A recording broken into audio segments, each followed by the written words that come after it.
Okay, this is episode 45 of Some of the Insight, and I'm your host, Thorin. Coming into this week, I don't know if it's a mixture of like exhaustion from all these CS events I'm doing at the moment, Monte, or just how hectic the world of esports has gotten, but I feel like it's actually gotten to me. League of Legends, I think I'm finally starting to be broken under the wheel, Monte, because on the wheel rather, because I was actually thinking coming into this week's episode, like, has there really been that much just happened? Like, it's MSI isn't until next week. Is there even that much going on? And then I remembered, oh, wait a second, there's the final of the best league in all of China that happened. That was the best of 5 final. There was a semi-final in LCK between two teams that composed of legendary players. And then I thought to myself, wait a minute, that's actually way more significant than most episodes that we've actually had in this show. But because LCS isn't going on much, it just didn't seem as exciting. But then also, here's the thing, I realized that fans now wouldn't even be able to relate to what I'm saying now. Like, I was joking there, Monty, as if they'd be like, yeah, who cares about LPL and LCK? Because they'd be like, are you out of your mind? Relegations was happening. Didn't you see? Like, what I've learned from this year, Monty, of League of Legends, is that if you just followed Twitter only, like imagine you were watching a sport like the NBA, okay, and you have all these people who say they're basketball fans, then you expect during the NBA playoffs, that's when it'd be going crazy, people would be like trending topics, and people like, oh my god, did you see the Thunder? Well, actually, the Thunder aren't in the playoffs this time, but the Spurs or the Warriors or someone, Instead, if people were only ever talking about like some lesser league, you'd be like, what's going on here? Well, if you only looked at Twitter this year, Monty, you would assume, like, say you were someone in the future who's digging up ancient history, and you find all these sort of like records in Nineveh or somewhere, and you're like, oh, is this how they lived? Oh, what's going on here? Then you would actually assume, in League of Legends terms, that Fusion were the most important League of Legends team in the North American region of like 2014 going into 2015. Like, everything's about Fusion and how excited people are about these incredible series that they keep playing, and backwards and forwards, and apparently they just have some of the greatest players ever. Like their jungler and their AD carry in particular, everyone seems to be incredibly enraptured with, because these seem to just have been legendary, kind of almost sort of like Tom Bunyan-esque figures, larger than life, capable of great feats, worthy of all of our attention within the sphere of this game, League of Legends. In many ways, probably put alongside this Eastern fellow called Faker, who also seems to be fitting into a similar sort of mix, And as a futuristic historian, this is how I would start to compose how they lived in those simpler times of 2014 and 2015. So, in your world, Monty, which I imagine quite removed from this, how's your week been? Well, that's been great. I really enjoyed the LPL Finals. I really enjoyed the semi-final that happened in Korea. I didn't really watch much of the teams that are ranked 8th through 9th in the 3rd and 4th best regions in the world go at it. But, other than that, it's been good. See, that's the thing, when you say you didn't watch much of it, I mean, it was already taken for granted in light of previous episodes that you didn't watch the EU relegations. It just in light of previous statements you might have made in the last week. I don't think that one needed to be clarified. But luckily, I feel like the results bore it out that you didn't need to watch it anyway. The only one I watched was TDK versus Winter Fox, and that's because I woke up in the morning here in Korea and it happened to be on, not because I have a very big interest in going back and watching those VODs. But as we'll get to later, I feel like in terms of the EU relegations, they are actually always the most depressing relegations, because what happens is you get a whole split where it's pounded into you like, this team is crap. This team is absolute crap. They're total crap. There's no hope for them. There's no future for them. And then they get to the relegations, and then they always beat one of the up-and-comer teams and just get back into the LCS again, Basically, it's like in Europe, Monty, we have like more than one Winter Fox. We have multiple. We have Winter Foxes. Yeah. Anyway, let's go into the actual show here. So we'll skip to all that Western bullshit later, including interesting retirements. Our thoughts on those retirements. That's all later in the show. We'll start in Asia. We'll start with the most important thing that happened last week, which is the LPL Final. Now, coming into this final, I actually don't know anyone who's like a Western expert on Chinese League of Legends who had LGD picked to win the series, actually. Everyone tried their best. I actually did predict LGD to win the series. I'm pretty sure you predicted EDG. I changed my mind after rewatching some of those games, and before the finals, I predicted LGD to win 3-2 after taking a look at the semis.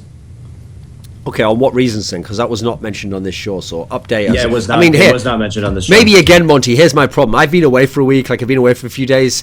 Again, what I might have missed here is that on your channel, GG Monte Cristo. I was tweeting. Maybe you've got like another show you do. Maybe you and like some other British League of Legends figure do like your own little mini show, and that has like sick production value and like someone clapping and stuff. I don't know. I've been keeping up on everything, Monty. Okay, I know it's like I've forgotten our anniversary or something, but okay, inform me. Okay. Oh, I see. Wait, you see, he actually did just slide it in there. He was like, yeah, I was just like chilling with my side bitch, Papa Smithy, and I was just we're having a great time. Like, I'm like, what? Well, I thought I was the only one, mate. What do you mean? What the fuck? Okay, explain to me why LGD was going to win. I thought they were going to win because of course, they had a very dominant run. They had less hiccups in the playoffs than EDG did, and obviously EDG, part of that was caused by the fact that Pawn wasn't there in 4 of their first 5 games. So but even when looking at them, I liked EDG's team fighting, but I just saw how kind of weak they were in the lane swap situations and how they were seemingly consistently playing from behind or playing from a disadvantage. And so I thought LGD would be able to close some of these games. And I knew that the thing about EDG is they will be able to play from behind in team fights and they will be able to take games from you off of that. But I thought that LGD had cleaned up their early game enough to abuse the lane swap against them and then play objectives better, and that would win out in the end. Okay, so obviously we're going to go into some of the specifics of the games, but in terms of referencing what you're saying now, broad strokes, what do you think of the fact that A, EDG won, and B, it was a 3-2? And by the way, the reason I say it like that, like we can just go straight into the overall broad topic, is because if anyone's watching like, oh, I haven't watched that series yet, fuck you. Don't even watch this show. Tune out now. Just leave. We don't want you. We don't need you. Yeah, but I haven't got time always to watch all the Eastern. Yeah, that's not what this show's for. Monty even does a fucking show where he like breaks shit down. Okay, anyway, let's go back. Put the mask back on. Remember, they're Western fans. They pay the bills. Okay, I'm back. I'm back in the zone now. Okay, yeah. Anyway, what do you think of those two prevailing facts? 3-2 and EDG did prevail. After having watched the games, I'm even more surprised that EDG beat LGD because LGD legitimately had some pretty substantial leads in this game or in this series and could have closed in almost any of the games and probably should have won something like 3-1. But EDG was very good at coming back, forcing team fights and hitting some like amazing Gnar and Sejuani ults. There's no doubt about their team fighting prowess, so they showed that they can play well from behind. Meanwhile, LGD didn't. They did have a couple missed Baron calls, even though they did come out ahead in the lane swaps, and even though they did frequently take down more outer turrets and early objectives than EDG. So I would be. This series is very close, and it's very exciting because you see one team that's so much clearly better tactical and one team that's so much clearly better in terms of drafts and team fighting. And I think that's one of EDG's strengths as well, is that they're very good at drafting and knowing the win conditions of their compositions. That is a huge strength of theirs that's really fun to watch. We can talk a little bit So more. you were, of those two teams, when you said it like that, you're saying that LGD is the tactical one? Yes. So you just defined LGD was the tactically better team, but EDG was the better team in terms of the team fighting and the drafting? Yes, that's my opinion. Is the distinction enough that LGD's not that good at team fighting or drafting?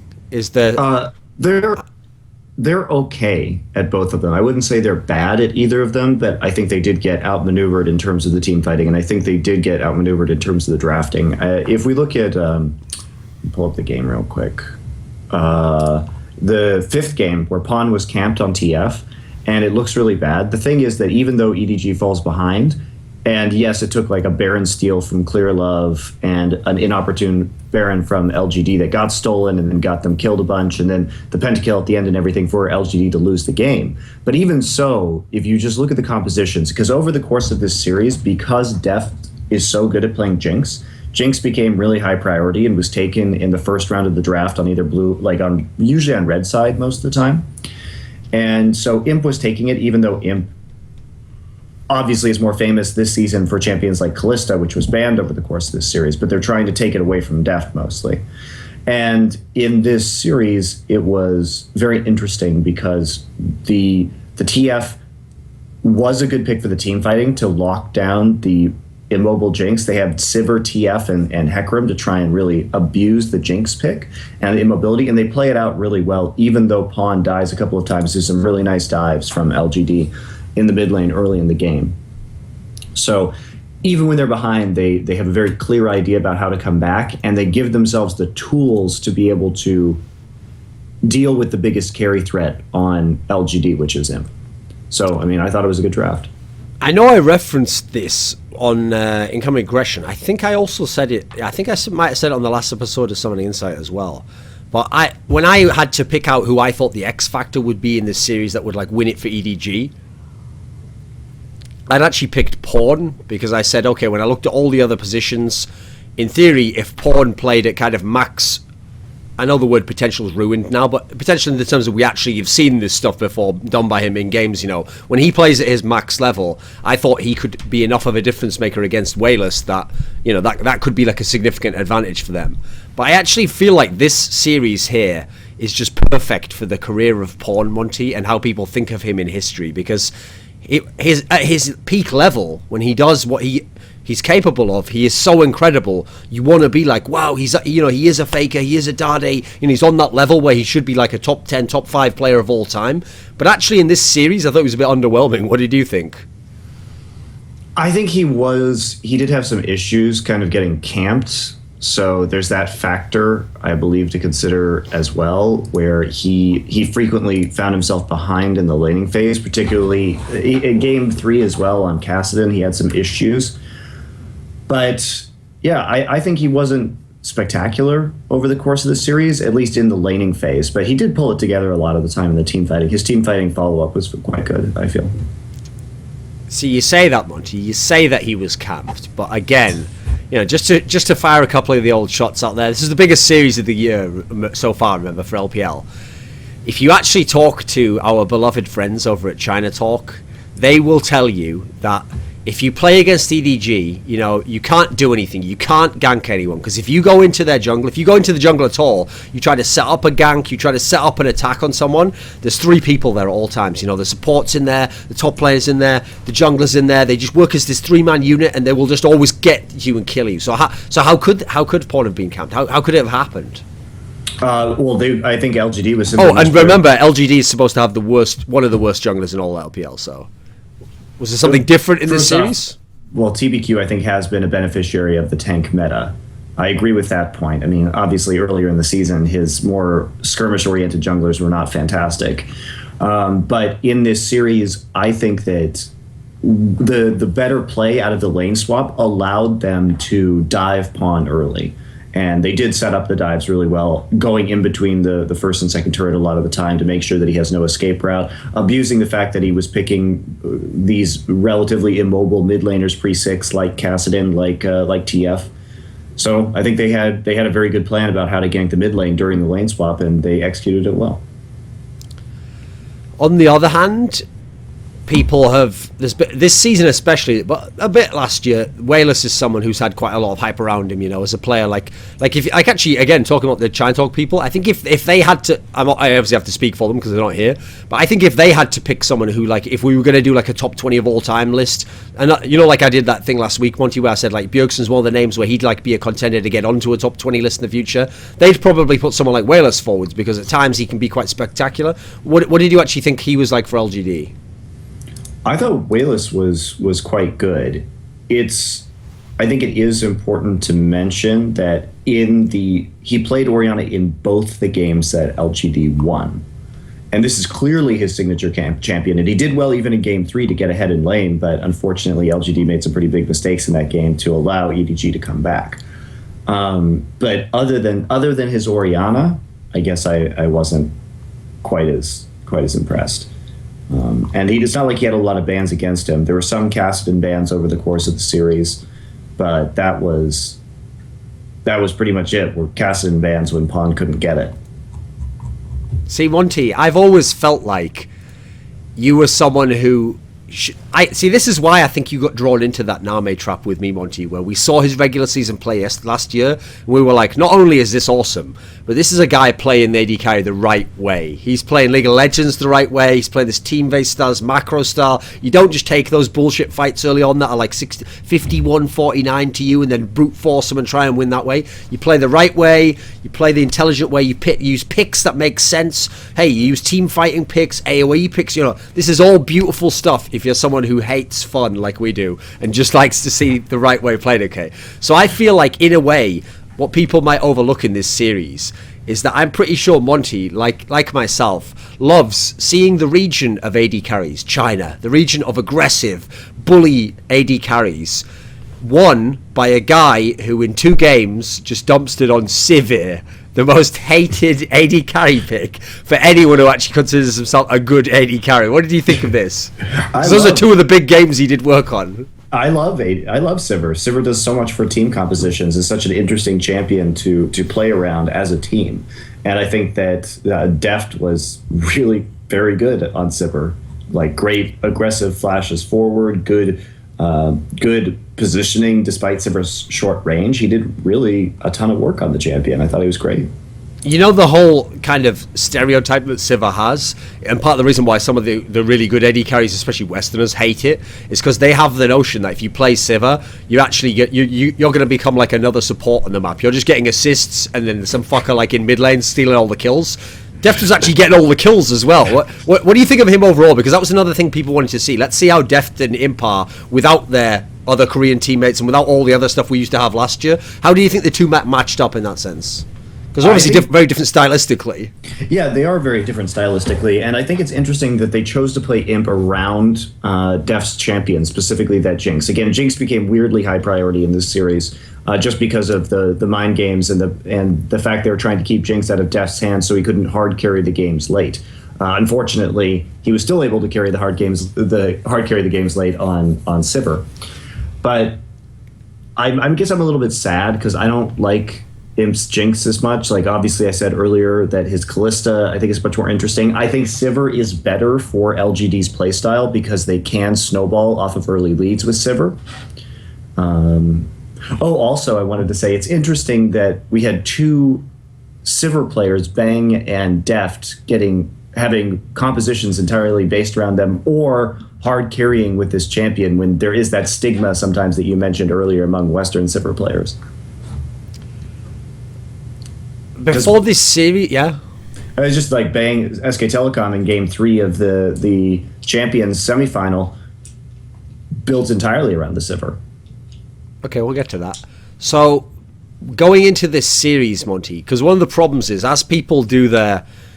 I feel... Okay, I'll put this out there like this. I actually feel like one thing in League of Legends, in terms of people analysing the game, that annoys me a bit, is that I don't in general get that mad with the concept of power rankings, because actually there's a weird discussion that hasn't been had, which is that people keep conflating power ranking with where a team's ranking in the world is. Those are actually 2 different things, you know, Monte. Like, the whole point of a power ranking is that in a power ranking, if a team wins all 3 of their games that week, they're supposed to go way up the power ranking. Meanwhile, a team might actually be better and they only went 1 to 2 or whatever. In theory, those are 2 separate things, slightly. There's a distinction to be made between... A power ranking is supposed to tell you how they performed very, very recently. A ranking is supposed to tell you overall how good they are. That's why, for example, in tennis, the ranking lasts 1 year. It's 52 weeks rolling at all times. So in theory, if you have an amazing 30 weeks at the beginning, you will still be ranked higher than me now, even if I had the last 4 weeks were totally insanely sick, and I beat everyone.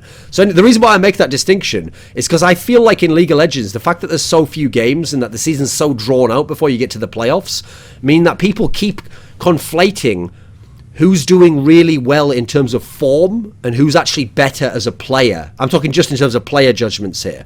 And so I constantly see these judgments made around like, oh, this guy's the best player in the world right now. And I look and I'm like, this is like his first season as a top pro, or, he's had like a couple of good weeks. And I always think people are a bit hasty to jump the gun on that. So an example of this, Monte, was when EDG was doing really, really well. Well, as soon as a combination of GE Tigers having that drop off at IEM, so then no one wanted to say Pawn Prey was the best anymore because he was part of that team. That comboed with the fact that SKT lost a few games. I heard a lot of people, I think maybe you even said it, that said Deft was the best League of Legends player in the world. Not AD carry, player in the world. Maybe. What do you think after this series? Has this changed anything, given you more insight? What do you think? No, I still think he's way up there. I think there are arguments to be made. I don't think it's as clear cut usually. I would still put Faker at number 1, personally. But I think you could make a compelling argument for Deft as well. Well, then maybe I'll try and bear that in mind, and later on when we come to the part about LCK, maybe we'll have that discussion then about who's the best and what you think the arguments on either side are for. Though I just realised there, I've done something that's a cardinal mistake for someone like myself, Monte, who has to get up this kind of time in the morning to do this show, which is never promise people you will talk about a specific point, file it mentally, and then expect that you will remember it 2 hours from now. I've made that. And you notice I'm pretty good at that, Monte. Like, I pretend there's a format to this show, but actually all I do is just keep meandering and I'm like a blind person moving around in the darkness, hoping that as I feel in the dark, I will find my way to some kind of place at the end of the show that ends in a good place. Kind of a metaphor for Western League of Legends, but we'll get to High's retirement and some of the interesting theories that people have on the world, Because actually, when you've been in darkness for long enough, Monte, you could actually imagine light. It could be kind of like a Plato's cave type scenario. You could imagine that what you were seeing was light, and that you in fact, you might even imagine you'd now exited a world of darkness, and that you were in the light. That could take over eventually. The mind could paint its own imaginative fresco onto the canvas of darkness. But enough about the hopes of the Western world. Back into Chinese League. I got drawn off somewhere there, I went somewhere kind of poetic. Back in LPL, what do you think of the play of the top laners in this series? Because it turned out, no matter what, I said all that stuff last week, Monte. Like, we'll actually get to see what LGD's plan is here. Like, would they use Flame if they were losing the series? Would they lose Flame if they were up and they wanted to start? They actually didn't use them at all. They just kept Acorn. And here's the key point to make, Monte. They actually seemed to play Acorn in a way that they hadn't all season, maybe because they hadn't been forced to, which was, yes, sometimes he played Hecarim, which in general maybe historically wouldn't be like an Acorn type pick, even though he played at this split, but then they did make him just go back to Maokai, which is like, okay, you've remembered which player you actually are putting in now. This is Acorn, yeah? Like, you put him on those tanky, supportive zone top lane. What did you think of Koro 1 versus Acorn? I think that the Hecarim was a really important pick in this series, especially in that final game for Koro, because it really helped deal with Imp and the slight early lead that LGD developed. I think Acorn was quite solid over the course of the series. His ability to affect the early game and affect the lanes did mean that in the lane swaps they were able to get some kills just because of his map movement. I think Koro, on the other hand, showed what a great team fighting player he is on Gnar. His Gnar ults were extremely good, and his synergy with Clearlove on those initiations was pretty spectacular. And I think that Koro and Clearlove were better. They had more synergy in the team fights than Acorn and TBQ did, and that set up EDG for some of these comebacks. Since in Samsung Blue, the flashy plays were so obviously coming from Dade in the mid lane, and then the consistent kind of grinding, incredible performances that was Deft towards the end of the game. So since those two names so easily drew the eye, it was kind of difficult to judge. What do you think of Acorn? Because on one hand, he was doing great. Like, obviously, his performance against Save in that spring finals was incredible. Like, just in terms of a 1v1 performance, the champion pool he was able to display, how he dealt with him, very impressive stuff. How do you, now that you've seen Acorn outside of the confines of Blue and in a totally different setup, what have you made of him overall? I still think that he has many of those same strengths in terms of his lane swapping and his instinct for teleport. He still preps the side waves super well before he even teleports, so he's got great minion wave control. I don't think that if we look at Acorn historically, the way that Samsung Blue almost always worked was that Acorn was primary engage, and then Heart, usually playing something like Nami, was the secondary engage with the tidal wave, right? So he's had to switch it up a little bit because PYL does play more primary engaged champions, generally speaking, especially in the current meta, where we have champions that are more like Nautilus or like Thresh that have been available, right? So he has to get, I think it's mostly him and TBQ and team fighting that have to improve in terms of who's engaging when and getting that synergy good to go like it is with Clearlove and Koro right now. I do think in terms of Acorn, one of the things that's been interesting about this season with LGD is that one of the problems in evaluating players like Acorn, and the more extreme example is Looper, obviously, is that when they're on teams that are not only so good as teams, but they have star players at the other carry roles, there's always going to be that debate, which did happen, which is, well, this guy's winning and he's on the better team, so is he better than the carry type player at his position? So in the past, it was obviously Flame and Save. They were the obvious names to contrast. Now, I always thought of the two, it's a bit unfair to Acorn that he did get bundled with Looper, because to me, Looper was more on the extreme side of that. He was more the mainly just supportive. And also, I always suspected, because listen, I don't think he's that smart a player, Looper. I always suspected someone was telling him when to do those sick teleports in, and that he just pressed F, you know, like... It might sound derogatory, but I'm afraid, and I also think that's been borne out, quite frankly. Now, then in Acorn's case, here's the thing. I would have never gone as far as to say he could only play those supportive champions, but I always thought he was more like a hybrid version of those. He was like halfway between the carry and the supportive style. And I think that's fair. And he was more just like he picked game to game. But as a result, I don't want to go the other way and have people who would say, nah, if you just put him on carry champions all the time, you know, he'd be just as good, if not better than Save and Flame and all those guys. Because actually, we've got the perfect experiment here where he played directly compared to Flame in this league and at times playing carry champions. And I think it was a mixed bag when he was on the carry champions. Like, actually, he did make Hecarim now one of his own. He was very good on that over the last few weeks. But some of the other ones... Yeah, he wasn't that great, or rather, he even would use some of the more carry picks in that supportive style, if you know what I mean. I think actually he didn't try to go too far out of that realm. What do you think on this topic? I think that's really valuable about Acorn, though, because on this team where Imp and Wayless are the main carries, he is very good at knowing his role and knowing his place. And he's a very smart player as well. Like I said, he's got great minion wave control. He knows how to prep waves and then teleport so that there's pressure on the opposite side of the map or on a different part of the map. And I think that's what's valuable about him. He also is very good at being in the right place in lane swaps and playing conservatively while still making a big impact. Is he ever going to be that player that has the big, flashy, game-winning play? Probably not, but he's more like, I always said this about Acorn too, is he's more like death by 1,000 cuts, where he gets your team a ton of tiny and subtle advantages, and then you bleed out over time. I also have to give him props that I do think in general, one of the things that has been impressive that he's been able to show in LPL that he didn't have to show as much when he was in OGN was... I don't think he's like a god on many champions. Obviously, famously, his Rumble's a classic signature. But he's the guy where his champion pool just seems to get really wide. Like, even something that wasn't in, he can kind of introduce, and within 2 or 3 weeks, he'll be quite adept on it, actually. That's one of the quite impressive factors, I think, of his play in LGD this season. Yeah, I think that's fair. EDG, Monte, when they lost this first game in this series, you've told me before already, like, you thought LGD was going to win. After seeing that first game and knowing the history they had in the playoffs so far, where they'd almost lost in the first round when they had to put you in, IG didn't really look that competitive. Did that make you think like, oh, yeah, I was right, like LGD is going to win this, it's going to be a convincing win? After watching the first game, I almost thought it was going to be 3-0 for LGD. I actually had that concern. I was like, wow, because Pawn really played poorly. So they pick a Juggermaw composition with Gnar, Nunu, Lulu mid, Kog'Maw, and Nautilus.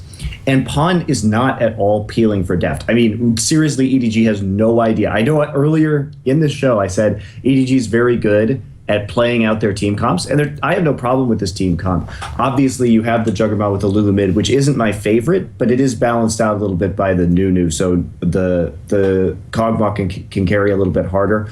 But again, it is risky because if the Kog'Maw gets behind, and Deft was 0, 2, and 5 this game, there are no other damage sources, so there's no way to get back into the game. So I still prefer to see the Lulu top lane in this case, but it's not like it can't work. It's just much harder to make work. But even then, Pawn looked like he did not know how to play Lulu in a Juggermaw because he was in the back line a lot of the times, like trying to get onto Imp and Wayless instead of peeling for Deft. So Deft frequently wasn't even Wild Growth and was just blitzed by a Hecarim. I mean, Acorn was great this game, always on top of Deft's Kog'Maw. And so after seeing that, I was like, wow, EDG, you look pretty bad this week. You look like you don't really have a clear idea of what you're doing. You fell behind early, and you can't deal with this Hecarim. So what exactly, or how are you going to deal with this situation? So I was really worried. I was very worried because I thought LGD looked way better than EDG in that game. At the risk of sounding like I'm giving you an underhand, I can't remember what you call it. What do you call it in baseball where you throw the ball out? Is that it? Pitch? Underhand pitch. There you go. Yeah. So at the risk of sounding like a complete underhand pitch here, Monte, does the fact that so many people in different regions in the world have now tried the Juggermaw comp, they've tried different variants of it, and as far as I can tell, barely anyone's even got it to work well, and no one's got it to work as well as GE Tigers. Does that somehow lift your hopes a bit about GE Tigers and make you think they weren't as bad as people thought, you know? Oh, yeah. I think that GE, it's very difficult to play that comp properly, and there are teams that have run it well. Surprisingly, Snake, actually, is pretty good at it, but it does take some very aggressive, unique positioning by the AD carry, and it is pretty dependent on that. And we saw even Bang was able to run a similar composition and win as Lucian in a 70-minute game, which we'll get to in a little bit, which basically was a Juggernaut, and that was with Faker playing Lulu in the mid lane as well. So you can make it work. You can make it work. It's just way, way harder. So I still don't, if I'm coaching a team, I still don't put my Lulu in the mid lane because I feel like there are fewer ways you can win the game when you do that. Okay, so that's the point I'm going to get to now, Monty. One of the key distinctions I see in the ones that don't work or just are okay, they aren't like the dominant force that we saw the Juggernaut be in GE Tigers' hands, is that most people tend to think they can make the Lulu work in the mid lane. And what I've noticed is that has then just become a brand new trap that you design for yourself to get your mid laner playing Lulu. And as we've seen, and we made this point last week, most mid laners can't play the Lulu mid and be very good with it. Like, the problem is, it seems so specific as to how you have to use it, that if anything goes wrong, it's kind of like, there's a famous saying, Monty, in boxing, okay? It might be a Mike Tyson quote. It's something like, everyone has a plan until they get hit. And the idea, that's where I feel like Lulu betrays people, okay, Monty, because they think they know what they're going to do with it. They think they know where they're going to get the advantages. Oh, I'm going to do this in the team fight. But are you? Because a lot of these players, especially if they're mid laners, the worst ones, Monty, are the ones who play assassins. If you're an assassin mid laner and your whole mentality is like, I'm going to get in there quick, I'm going to do a damage people, I'm going to put lots of abilities out on people, I'm going to try and burst people down. None of that's going to be happening when you're playing Lulu. Like, that, you better be able to rework your whole mentality, because as I kind of mentioned last week, even Fakers sometimes not even able to get away with playing this. So what is the subtlety of playing that in the Juggernaut that it's sometimes lost? Because that's the thing. Pawn's obviously a great player, but he wasn't very effective on it. He was really bad at playing Lulu with this composition. That's definitely true. Like I said, he was so focused on getting into the back line that there was just not enough peeling for Deft, and Deft just got totally run over by Acorn's Hecarim. It was pretty bad. It was pretty bad. That's why I was very worried for EDG after game one in this series, because they were just off in every way. They were off in terms of their objective control. They were off in terms of how to play the team fights. It was bad. It's a bad game for EDG. And they picked it up, to their credit. But yeah, it's the mid Lulu. It like I said, it can be good if it's played flawlessly with a tank, because if your AD carry can play absolutely perfectly and your team play is perfect, then you have such a big front line for the AD carry. But it puts all of the emphasis on the carry's positioning. And to be fair, if you're EDG and you want to put it all on Deft, like, he can shoulder that load, right? But if anybody falls behind, or if the Cogbot somehow dies in a team fight, you're really screwed. There's nothing else you can do. You will be cleaned up by the enemy team. So it just presents a level of risk. Is it powerful when it works right? Absolutely. But it's a bit one-dimensional, and if something does go wrong, it can go very wrong very quickly. So in similar lines, if we talk about the context of using it with Deft here in this particular team, we referenced this another week. I forget when it was. I can't remember if it was about Snake or someone, but someone who'd used actually, maybe it was about Team Liquid, I can't remember. Maybe that was the one I'm thinking of. Where that part of the problem of how they tried to use the Juggermaw was that they didn't actually use it like, we made the joke already a million times, Monte, about how every time someone picks a Kog'Maw is not Juggermaw, just the same as it's how you use it. Okay, so for a start off, the whole point is it's going to be on the front line. Your AD carry, a champion which famously is not supposed to be on the front line, is going to be, and his whole ult is based on not being on the front line, is going to be literally in their face, take all it.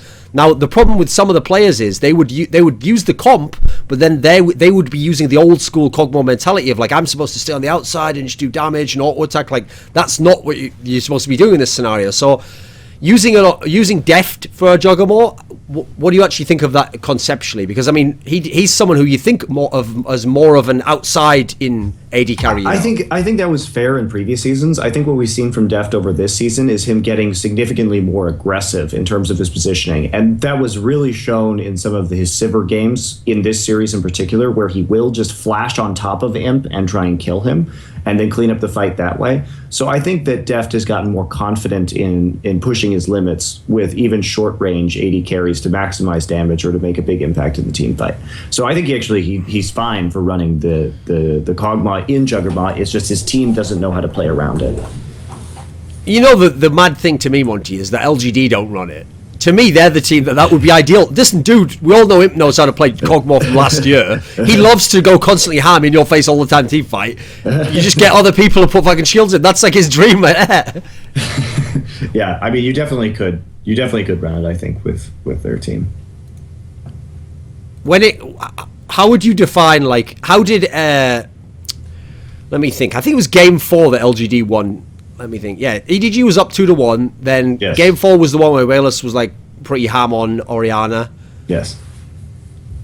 But we got to see Pawn's Fizz. Now in this series, Monty, anyone who's a Pawn fan and who thinks we're being a bit harsh here, listen, you have no excuses, dude. He got to play Kassadin and Fizz almost any time he wanted, and these are two of the champions that obviously he can be very explosive on. It's not like he was playing stuff that he doesn't normally play, you know.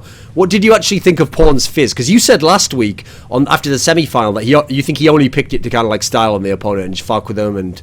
Apparently, that's not true, but it is important to note that there were major Fizz changes in 5.7. So previously they were playing on 5.6, where the AED Trinity Force Frozen Heart Fizz was the better build, but since they changed his on-hit effects in 5.7, the AP Fizz build came back, and so I didn't know, actually, after those changes, because of how significant they were, what this Fizz would look like. So I don't blame Pawn for picking the AP Fizz in this match, considering that it is one of his most comfortable champions, and with the changes that were made, I still think it's not very good. Has that improved it though? Because obviously part of the reason why Fizz wasn't even used as mid lane anymore is because with the, like you mentioned, the AD and the on hit, people were just building like Blade of the Rune King and just going jungle and shit, weren't they? Yeah, well, mostly it was top lane Trinity Force. We saw some mid lane Trinity Force as well, but I was curious after he picked it to see how the new AP build, or kind of going back to the old build, would do, but it really wasn't that great. He still got pretty crushed in lane. And there's just not much of an effect you can have, really. I don't know. What is your actual assessment of Imp over this series? Because the thing with Imp was he got pushed around on a lot of different champions. He played like Graves. He had to play Sivir for a game, which was actually a game they won, interestingly. Right. I think he obviously played Jinx a bunch. I know they wanted to keep Jinx away from Deft, but I think that it would have been interesting to see Pawn or rather Imp on more Sivir. Again, I think that Sivir, they thought that Jinx was sort of the priority of this series, but I think that LGD, if they had Sivir with some of their early game leads, they would have been able to close better and they would have won the series if they had prioritized the Sivir instead of the Jinx. And also Imp, I think, just in terms of his own skill, better at playing Sivir than he is at playing Jinx, even though he's a fantastic carry overall. So I was surprised to see the Jace in this series as well, but I also don't think EDG really should have won that game. That was more of a throw from LGD, if anything, in game 2. Okay, so that's another champion where Pawn can obviously be very explosive on this champion. It's one where he can snowball it super hard. Is that even viable at the moment? Is that like a pawn-only pick? I think as a lane counter to Kassadin, it's okay. And because it was coupled with the Corki for a lot of poke damage, I think it was a good comp. I don't think you're going to see it very much, but under those circumstances, I think it was good to play it. They didn't do well in the early game again, and LGD, I really believe, could have won that game if not for some team fighting mistakes that they made in the mid game. So Deft also... Here's another thing, Monte. You have to look at trends. It's not just enough to look at one game. If even Deft can pick Urgot AD carry and do fuck all with it in a game, like, I think everyone should be questioning how OP is that pick again, my friends. It's very good. It's very good still. Yeah, you say that, Monty, but I keep seeing people in playoff games picking it and having no effect on the game. I mean, how OP can these Qs be that you can't do anything and you're getting no kills? But then you see CJ play it incredibly well. Oh, we'll get to that. We'll get to how incredibly well it was played high. So, okay. let's get high, let's get quick shot, let's get all the people out. We're going to be called the Adjectives Gang, and Monty's part of it. And all we do is just superlatives all over the place. So, does this make you worried about the kind of hype train that was post-IEM about, okay, so essentially what happened, Monty, was everyone who used to say Korea was going to be dominant and was going to win all the international tournaments, obviously they weren't going to be as naive as, you know, people born in America and say, like, right, well, that means TSM's the new hype train, everyone on board there. They were like, okay, well, if not Korea, China, right? Finally, I guess we'll bring China back into the family of you are from Asia, you know, you're also very good, you got some Koreans. So now it's going to be China. EDG is going to be the dominant team. They're going to be the best team in the world. They're going to be the team that wins MSI, wins Worlds. Has the run of EDG in the playoffs shaken this at all for you? I mean, sometimes you can win a close series and it actually shows that you, in a weird way, you're better, you know, like you overcame certain difficulties or you could adapt in certain. What's your overall read being of EDG winning LPL?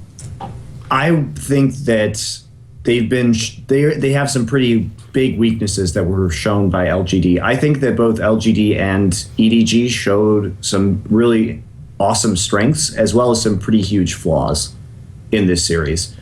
I think that it is a major concern that EDG doesn't do well in terms of lane swaps, and if a more patient team, a team that could tried to snowball more slowly and didn't take risks around big team fights to allow EDG to play in their strength and get back in the game, such as some of the unfortunate early Barons that we saw from LGD when they could have just played a more measured game and waited it out and just ground down EDG a bit more slowly and conservatively.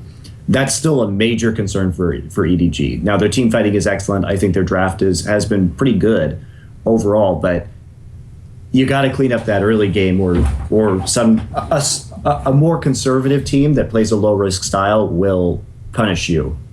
Whereas LGD was great at getting those early leads, but then they overreached a lot of the time, and they didn't have that same level of team fighting that we saw from EDG. So I don't think EDG will win MSI. I think whichever Korean team goes will win. So name me some of those teams that would fit the bill of what you just said. This team that's more conservative, early game, they would do it. SK Telecom, I think, is the best chance to beat EDG. Now, we haven't seen GE in weeks at this point, so it's a little bit hard to say if they win the finals this weekend, because I don't know how they're going to win the finals or what their form will be. I think GE, as a team, what we've seen this season is that they can get snowballed on and outplayed in the laning phase early, which may hurt them against EDG. But SK Telecom, I think, really does play a more conservative game early on and take fewer risks, and I think they would do quite well. Also, just role for role, matchup for matchup, SKT is pretty darn good. I think they're very well situated to take down EDG. But we'll see. I mean, that statement is utter insanity. But let's get to that later on in the OGN part. I'll remember that one as well, or will I? We'll see. That's the game to play, there, guys. keep track at home whether Thorin does remember them. For EDG versus if SK Telecom goes against EDG. Roll for roll, you think that SK Telecom is as good? Well, for a start off, mate, SK Telecom don't even think some of their own roles are the best in the game. They swap them in and out. So what Jungler's just as good as he is he? Oh, really? Okay, mate. Yeah. All right. Whatever you say. Yeah. No, fucking Bang's as good as Deft, is he? Yeah, sure. Oh, we're winning that. There's one. No, I think Marin, Faker, and Wolf are all better. I don't know. I think you're overhyping Marin a bit there. I don't. I think he's still got some question marks on him. That I think Coro 1 does more for his team than Marin does. It depends on which champion they're playing. On Gnar, I agree. On Hecarim, I totally do not. On almost every game he's in, Coro can do. He has that quality, which is what ideally you want in the supportive style of top laner, or maybe more the hybrid style, where you can always find something you can do in the game. You know, you never just get shut down and you fucked up the game and it's over, and it's like you have to play a game out that you fed essentially. But Marin can do that. He can just. He's trying to do this carry style. Marin also has a higher upside, though, that he can seriously carry games. And he is an insanely good Maokai player as well. So he can play the supportive style. But if he gets Hecarim and he gets ahead, the amount of map pressure and split push pressure he puts on is crazy. And Coro can't do that. Dude, nearly all carry games for SKT is Faker and Bang. I don't know what to tell you. There have been very good Hecarim performances from Marin this season. Yeah, regular season player. Okay. Anyway, moving on. So... Let me ask you this question then. These two facts are not obvious, okay? Does the fact that you don't think EDG will win MSI mean you also do not think EDG is the best team in the world? I do not. And has that actually changed? I think you did say a few weeks ago you thought EDG was the best, right? Yeah, when they were in dominant form. When they won the Demacia Cup and all that. What really changed my mind was watching the playoffs for LPL and how much they struggled, even though they didn't have Pawn against WE, and then how much they struggled in these finals, and just seeing their flaws come to light more and more clearly. Okay, let's remember, guys, bear that in mind. Remember, like, seeing how they struggled, seeing their flaws come to light clearly. That was for the Chinese section there, but we're going to remember some of those phrases, some of those descriptions, and we're going to take those into the Korean part later and kind of remind Monte of those phrases and how you can analyze the game in that particular way. But we'll bring that up later. What do you think overall of LGD? Like, you're saying, like, even the way that some of these games went, they could have, like, okay, maybe you can give them the distinction that even though they lost the series, they were the team that maybe could have won almost every single game. So they can, to some degrees, feel a bit hard done by. Like, they on a different day, maybe they would have won this final. Yeah, I really. Is EDG actually the best Chinese team?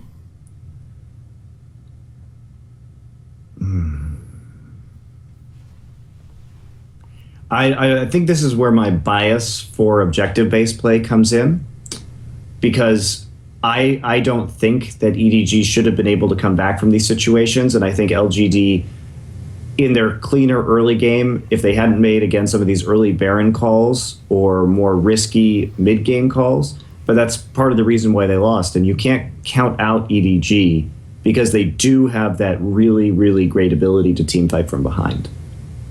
So I have to say, I guess EDG is still the better team in China, but it's not by a huge margin.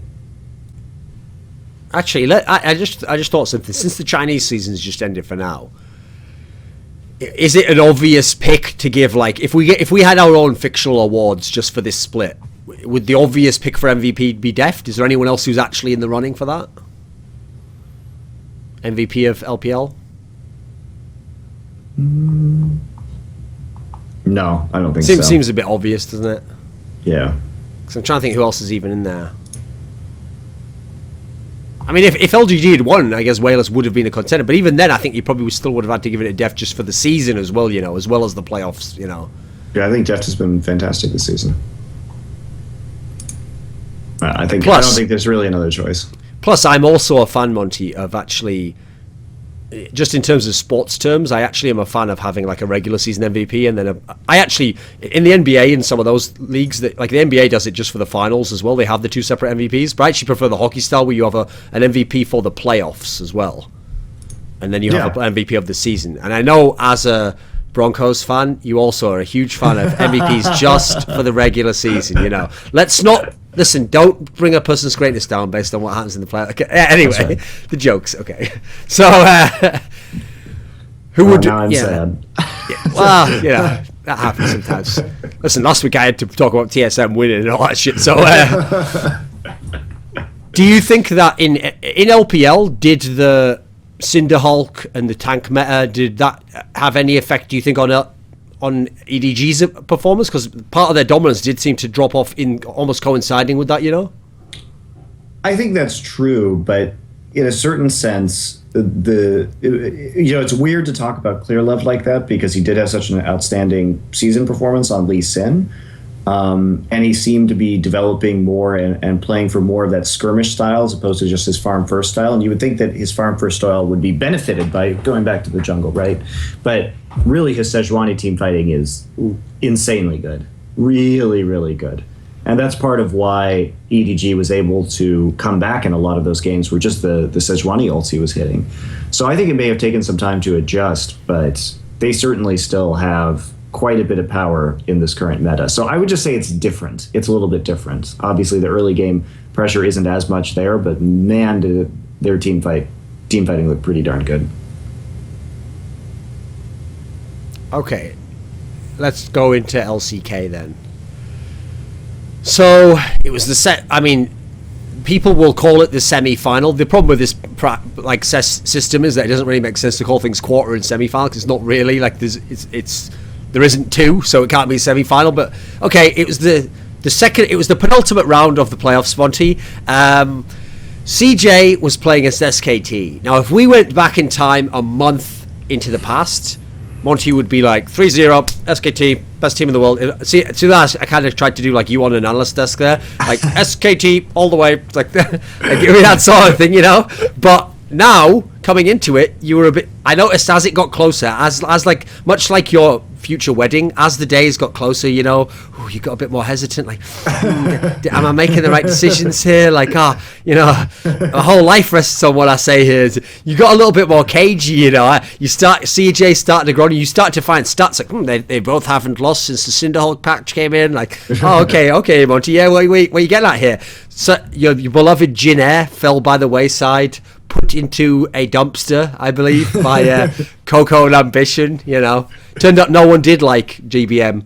Even God doesn't like GBM. That's why he changed League of Legends. So anyway, this match came and you were a lot more cagey. You were kind of like, okay, SKT's going to win, but I still think it's going to be close. And obviously it was very close overall. So again, give us extremely close. Give us the broad strokes initially. So the first thing to note is that unlike the LPL final, which was like a back and forwards, that I win a game, you win a game, I win a game, this was literally the classic go up 2 games, like congratulations CJ, into a final of LCK, into reverse swept, oh god, everything has crumbled, why has my light turned to ash before me, you know, what were the broad strokes of this series?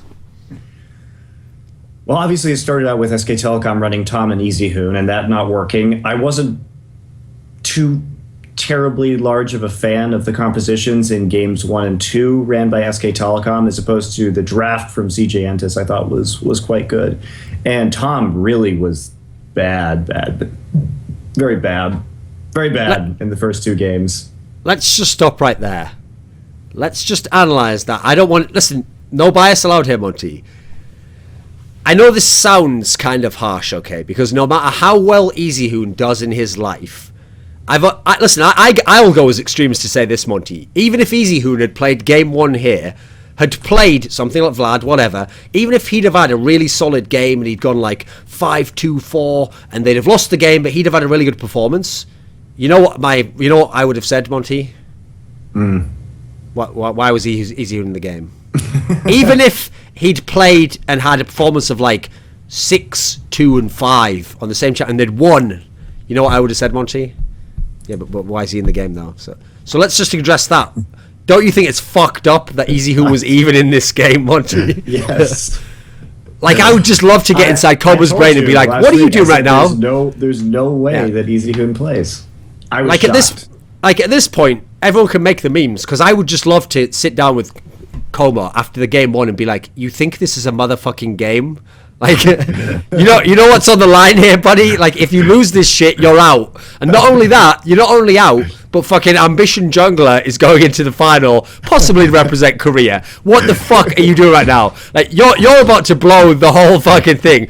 You're going to become an adjunct coach soon, mate, if you keep fucking around like this. What are you doing right now?" Well, and it's weird to see Tom too, because I guess if I was SK Telecom, because at the time we didn't know about the one sub rule at MSI, so they can't take both Tom and EasyHoon to MSI and use them. They can only use one or the other. See, even Riot doesn't want fucking EasyHoon getting in those games. It's like, what rules can we put in? It must be Faker at all times. I honestly thought that they would play Bengi. They would start Bengi and then just play Bengi through the rest of the playoffs, because you don't know if Tom can handle the high-pressure games because he's never been in one before. And then I thought during the group stage of MSI, they might play Tom a little bit, which would be a high-pressure situation, but against AHQ, right? So you split the difference a little bit there to test the waters. Tom played it he was quite bad in his first two games. He was getting killed. He was out of position on the map. He was making risky plays where he didn't have vision. He didn't really set up any ganks. He didn't set up any pressure. It was a pretty bad performance. Ambition completely schooled him. That's also what confuses me about this game one, is that if I had to lay out the strengths of Bengi and Tom, I would put it this way. If I do have EasyHoon in the game, I'm actually probably not going to have Tom in the game as well. Like, I'd rather have Tom gamble him being in the game with Faker, who also provides map pressure, will maybe go and help in terms of skirmishing and stuff. Like, that will cover some of his possible deficiencies, you know. EasyHoon is not going to do that. That's not going to happen. EasyHoon's like the guy where, in War, Monte, he's sort of like, he's there serving his country, you know, but he's got a wife back home, and damn it, he's going to get back to her. And you're not going to kill me, you crazy motherfucker from the south. Like, I'll help if the commander tells me to do this, but otherwise, I just like take my shots, I stay safe, and then every time I write my wife that postcard, like, I'm coming home soon. Like, he's dependable. EasyHoon will come home. He won't leave you crying in the rain, waiting for a phone that never rings, okay? But that's not what you want when you want someone going to go with the crazy guy, you know. No, you want the guy who's going in to a German bunker to win the Medal of Honor by 1v9ing, you know, 1v9ing Nazis over a pillbox. Faker is basically, in that movie, The Thin Red Line, where Sean Penn's character, that's who Faker is. Like, he doesn't even care about the glory. He's just a legendary guy who just goes in and he just does everything. He saves everyone's ass. At the end, he doesn't even take all the credit. Oh, he does. I guess that part fails, because actually Faker takes all the credit no matter what. But aside from that, he's just the hero who's like, he's a man's man, you know. What do you think then? So obviously EasyHoon was in the game, but Coco on the Azir. It was pretty good, right? Yeah, it was all right. It was pretty good. But more importantly, Monte, Cinderhulk, Smite, Teleport, Shy, Shyvana. That was great. I really liked Shy Shyvana. That was very fun to watch. You saw how much of an advantage he could get, how good his ultimates were. Also, Space was so good on Urgot. This is why you shitting on Urgot, and me saying CJ was really good at it. Space's Urgot ults to prevent Marin's flanks and Marin from doing anything at all were incredible. Space was great on Urgot in this series. He was great. Okay, so tell me again about why Marin is this amazing, like, carry top lane. I mean, listen, remember, EasyHoon's in the game, so it's all on Marin to carry this one. Marin, this amazing carry top lane. He's playing Hecarim here. And he's versus this like old kind of, you know, like worn out kind of like warhorse who's like seen better days, but he's going to be going off to the glue factory soon. And, you know, one last trot around the paddock, you know, with the young Southern Belle whose father, you know, she's quite old now. She's aged with the horse. He was a pony when she first got it, you know, but he's seen better days, you know. So listen, I guess he's on like an old champ that used to sort of be able to play. But oh, that's right. Yeah, just put you in the fucking dumpster. Yeah. Oh, sorry. Were you the new school? Yeah, you're shit. Yeah, you're shit, mate. Yeah. Okay. To be fair, I didn't like CJ's composition. I think that having the disruption with the Gragas doesn't really work with the Vladimir. And EasyHoon was never really able to get flanks, a lot of times due to Space completely zoning him out by himself. And SKT's comp then, he said CJ, by the way. Oh, SKT, yes. And Space also, give CJ some credit for knowing how to play around this Hecarim, because at any time that there would be an attempt at like a home guard flank from a teleport from Marian, Space would save his ult Hecarim to remove all of his speed and therefore cut his damage significantly, and then his team would focus and deal with the Hecarim. So he didn't even get a chance, a lot of just because of how CJ was playing, how well they were playing around it. Anyone who rages that in that segment where I kept going on about EasyHoon, like basically, like I'd summarize it like this, Monte. When EasyHoon wakes up in the morning, he wakes up, brushes his teeth, goes down, starts eating breakfast.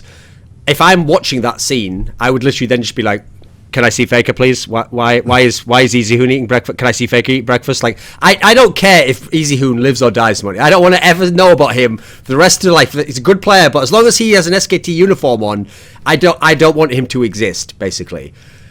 So the reason why that's significant is because even though they won this series, by playing him in a game where you could have had another Faker game and then losing the game, you put yourself in a scenario where, yes, you did get out of dodge, you didn't end up getting fucked over, but all it takes is one bad team fight in one game later in the series and you might have lost the whole series. It actually ends up being quite a big risk. Now, going into game 2, in comes Faker. And are you ready, Monte? They've decided. They know, listen, it's Faker. Don't worry, he's the hero. He's going to save us. Faker. Listen, you remember that thing that was brought up a couple of weeks ago, Monte, where they did the stats of all Faker's best champions? And as I was looking at the stats historically, I was like, Jesus Christ, all these champions he's played so many times, he has like 100% win rate, 66% win rate, 80% win rate. The guy's almost got no champions he's not a god on, I already referenced the Lulu. So it's like, Faker, please, we need you. It's our time of need. We just need you to carry. Okay, my child, I will lock in the Xerath. You can feel safe in this performance. It's a classic Faker Xerath coming in. Like, what even is that shit, Monte? I'll give him credit, Monte. He got 100% of SK Telecom's kills in this game because he got one kill. But why? Why the Xerath Faker? Why? He only plays like 15 champions or something. Why? What is he seeing in this champion that none of the rest of us are? Do you have a sense for it? Okay, well, first off, it has to be mentioned that we hit all the Xerath that we've seen since Cinderhulk in Korea has been massively, it's just been a huge train wreck. Like, nobody's won on that champion pretty much ever since Cinderhulk came into the meta. And Xerath as well, earlier in the season with SK Telecom, I criticized them so heavily for blind picking the Xerath, and they do it again. Remember, earlier in the season, the first round robin, they only went 4-3. This was during the blind pick Xerath bad days. Then they stopped doing that. And then in the playoffs in game 2, they pick it again. And what's so interesting is that CJ then takes nearly the identical composition used by SK Telecom in the last game, except uses it much better. And what I mean by that was that in the first game, SK Telecom was trying to 5v5 fight, right? Whereas CJ was using the Sivir Vlad combo to tower dive and have basically a 2-3 split push. They also had more engage for the Sivir with the Nautilus instead of the disengage. And I don't think Janna worked anywhere near as well in the composition as Nautilus did for locking people down. But they were able to split push with Vlad, able to split push with Hecarim, able to rotate quickly between towers to take them with Sivir. And so basically, CJ used it properly. They never fought the 5v5. But it was very interesting. They took almost the same composition that SKT had in game 1 and didn't do very well with, figured out how to use it properly, and then snowballed off that advantage. Meanwhile, Faker is just getting absolutely crapped on by Hecarim and Sivir, which is to be expected. Also, this isn't even exaggeration. I actually am willing to concede, Monte. The one champion EasyHoon might be better than Faker on is Xerath. And Ziggs. No one plays Ziggs anymore, mate. Even then, though, I could debate that you could play Ziggs in a different style, you could be more aggressive with it, whatever. But that's like the one champion that if you want to play Xerath, put in EasyHoon. Nah, I think I'll put in Faker for that one actually, and possibly risk going down 0-2. Why not? And then get one kill in the whole game. Also, they had Tom on Nunu. Tom didn't do anything. There's really nobody to blood boil on this team anyway. Like blood boiling the Urgot, who gives a fuck? Who the fuck were the damage sources on this team, Monte? In SKT's comps. Exactly. Like that whole comp just kills me. You don't need necessarily a damage source on this particular composition if you have a tanky mid laner that could really just grind out a fight. If you have, say, a Vlad, it's fine. What about Coco's Vlad? Great. He's probably the best Vlad player, I think, in Korea. So is that another aspect where like the more recent meta has kind of helped CJ a bit? Because if you remember that, he was one of the guys where people criticised him admittedly for choices, but at IEM that he was a bit underwhelming actually, because everyone thought, listen, let's be straight up, Monte. Before IEM, I can't remember if you did say this, but you would have been one of the guys who'd been like, hey, listen, watch out, Coco could beat up Bjergsen, he could beat him, that obviously didn't happen though.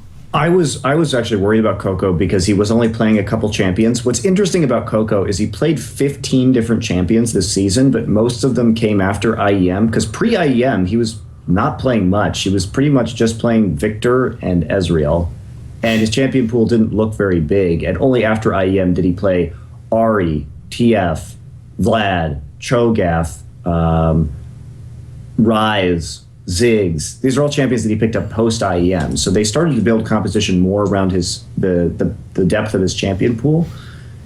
That was interesting to me, but I think Coco's Vlad, which came after IEM, he knows the limits the best out of the Vlad players that we've seen, like Faker or like EasyHoon, where he really will dive you very aggressively and have great use of the pool to finish off kills and then just split push after you're dead or after he pushes you off the tower.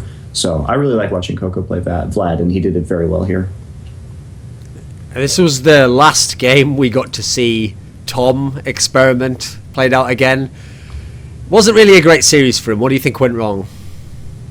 Again, he played very poorly around vision. He was in very risky locations on the map without sweeping wards or without knowing where wards were or could be. He just looked very amateurish.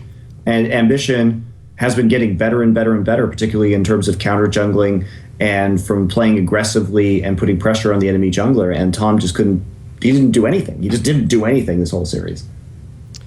I get so confused when I watch CJ win some of these games and Ambition play, because I watch and he still doesn't have any of the like crisp, fluid mechanics of the really good junglers. So it's like I watch him and he shouldn't actually be able to have that much game out. He shouldn't really be that good. But somehow he has a way bigger impact than his actual like skill looks like it should have. How do you describe him? It's just I don't get it. It's confusing. Like the perfect champion for me that I can say this on is every time he ever plays Jarvan, because he's actually crap with those combos. He's just not very good, but he actually does make plays on him, and he does do like the right initiation. He actually can do stuff with it. I don't understand it really. He's smart and he understands timing and he understands pressure very well. And I'm sure that comes from his tenure as a mid laner, but he's gotten very good at invading, knowing where the enemy jungler is and playing around the enemy jungler. He outsmarts the enemy jungler, basically. That's what he does. Okay, interesting. Game 2 was also another nice Shy performance. This time he was playing the Hecarim. And remember, the interesting thing about Shy was, in this kind of Renaissance season, it had nearly all been on the tank champions early on. Like famously, he was the one just spamming Dr. Mundo when no one else was even playing it. And he never played like he was actually kind of in a weird place in the meta where he had his own little zone of champions he played all the time. But now, obviously, we saw Shyvana game 1, we saw Hecarim here. What do you think of Shy in terms of going more to the carry style champs that, historically that's what you think of when you think of Shy on some of these champions? Yeah, it was interesting to look at his arc over the season because, like you're saying, he started with tanks, and then as the Cinderhulk meta came in, he was playing Kennen and Rumble and some more of these carry-oriented mid-game damage champions and winning, obviously. But I think I think CJ after IEM really looked at the resources on their team, and they tried to put more of an emphasis on the solo lanes once again, whereas earlier in the season I felt they were really playing more around Coco and Space. By the end, they started playing more around Coco and Shy. And I think it was quite effective. So... Yeah, and in this game in particular, again, Urgot, incredible game impact, really dominant performance by Bang, maybe the best career. Okay, I'm talking about Space's Urgot, which was great over the course of this series. It was very good. Bang Zergat wasn't so good in this game, but it was also a really terrible composition, Thorin. Like, I don't know what to tell you. They fell behind early as well, massively, and they didn't have really a jungler to get them in. But I don't think Urgot Xerath is a very good pairing. Right, before we go into what happened in Game 3, Game 4, Game 5, do you think there was actually a specific adaptation that happened after Game 2, aside from get Tom the fuck out of there, get Bengi in? Aside from that, was there any specific thing you think that SKT figured out at this point, or was it just as we go in the games, the way the games played out was different? Like if you were doing the documentary, would there be like some key speech that they gave or some conclusion they came to from the losses that did allow them to turn it around, do you think? The only thing that I can think is that they went back to a composition that worked against the GE Tigers for Game 3 when they played this Sivir Lulu composition that we had seen before against GE and they had been successful with. So it seemed like they were a bit more experimental because they hadn't played the Vladimir, the Xerath in quite a long time in Game 2. Yeah. And in Game 1, that wasn't a composition that we're used to seeing from SK Telecom either. So I think they were trying out some new things that weren't working. So in Game 3, they were like, screw it, we're just going to go back to something that we've had success on in the past. So as much as I bagged on some of the mid Lulus, Faker decided, yeah, fuck it, I'll just play Lulu in a couple of the elimination games for my MSI chances here. But this Game 3 one, pretty good. How much of it was like Faker particularly himself the way he used it? I mean, Coco obviously was playing Ryze, which isn't exactly the most meta-spammed champion right now at mid lane. What do you think? I think that CJ reacted in a very interesting way. I think that when they had Tom and there wasn't any kind of early pressure whatsoever, right?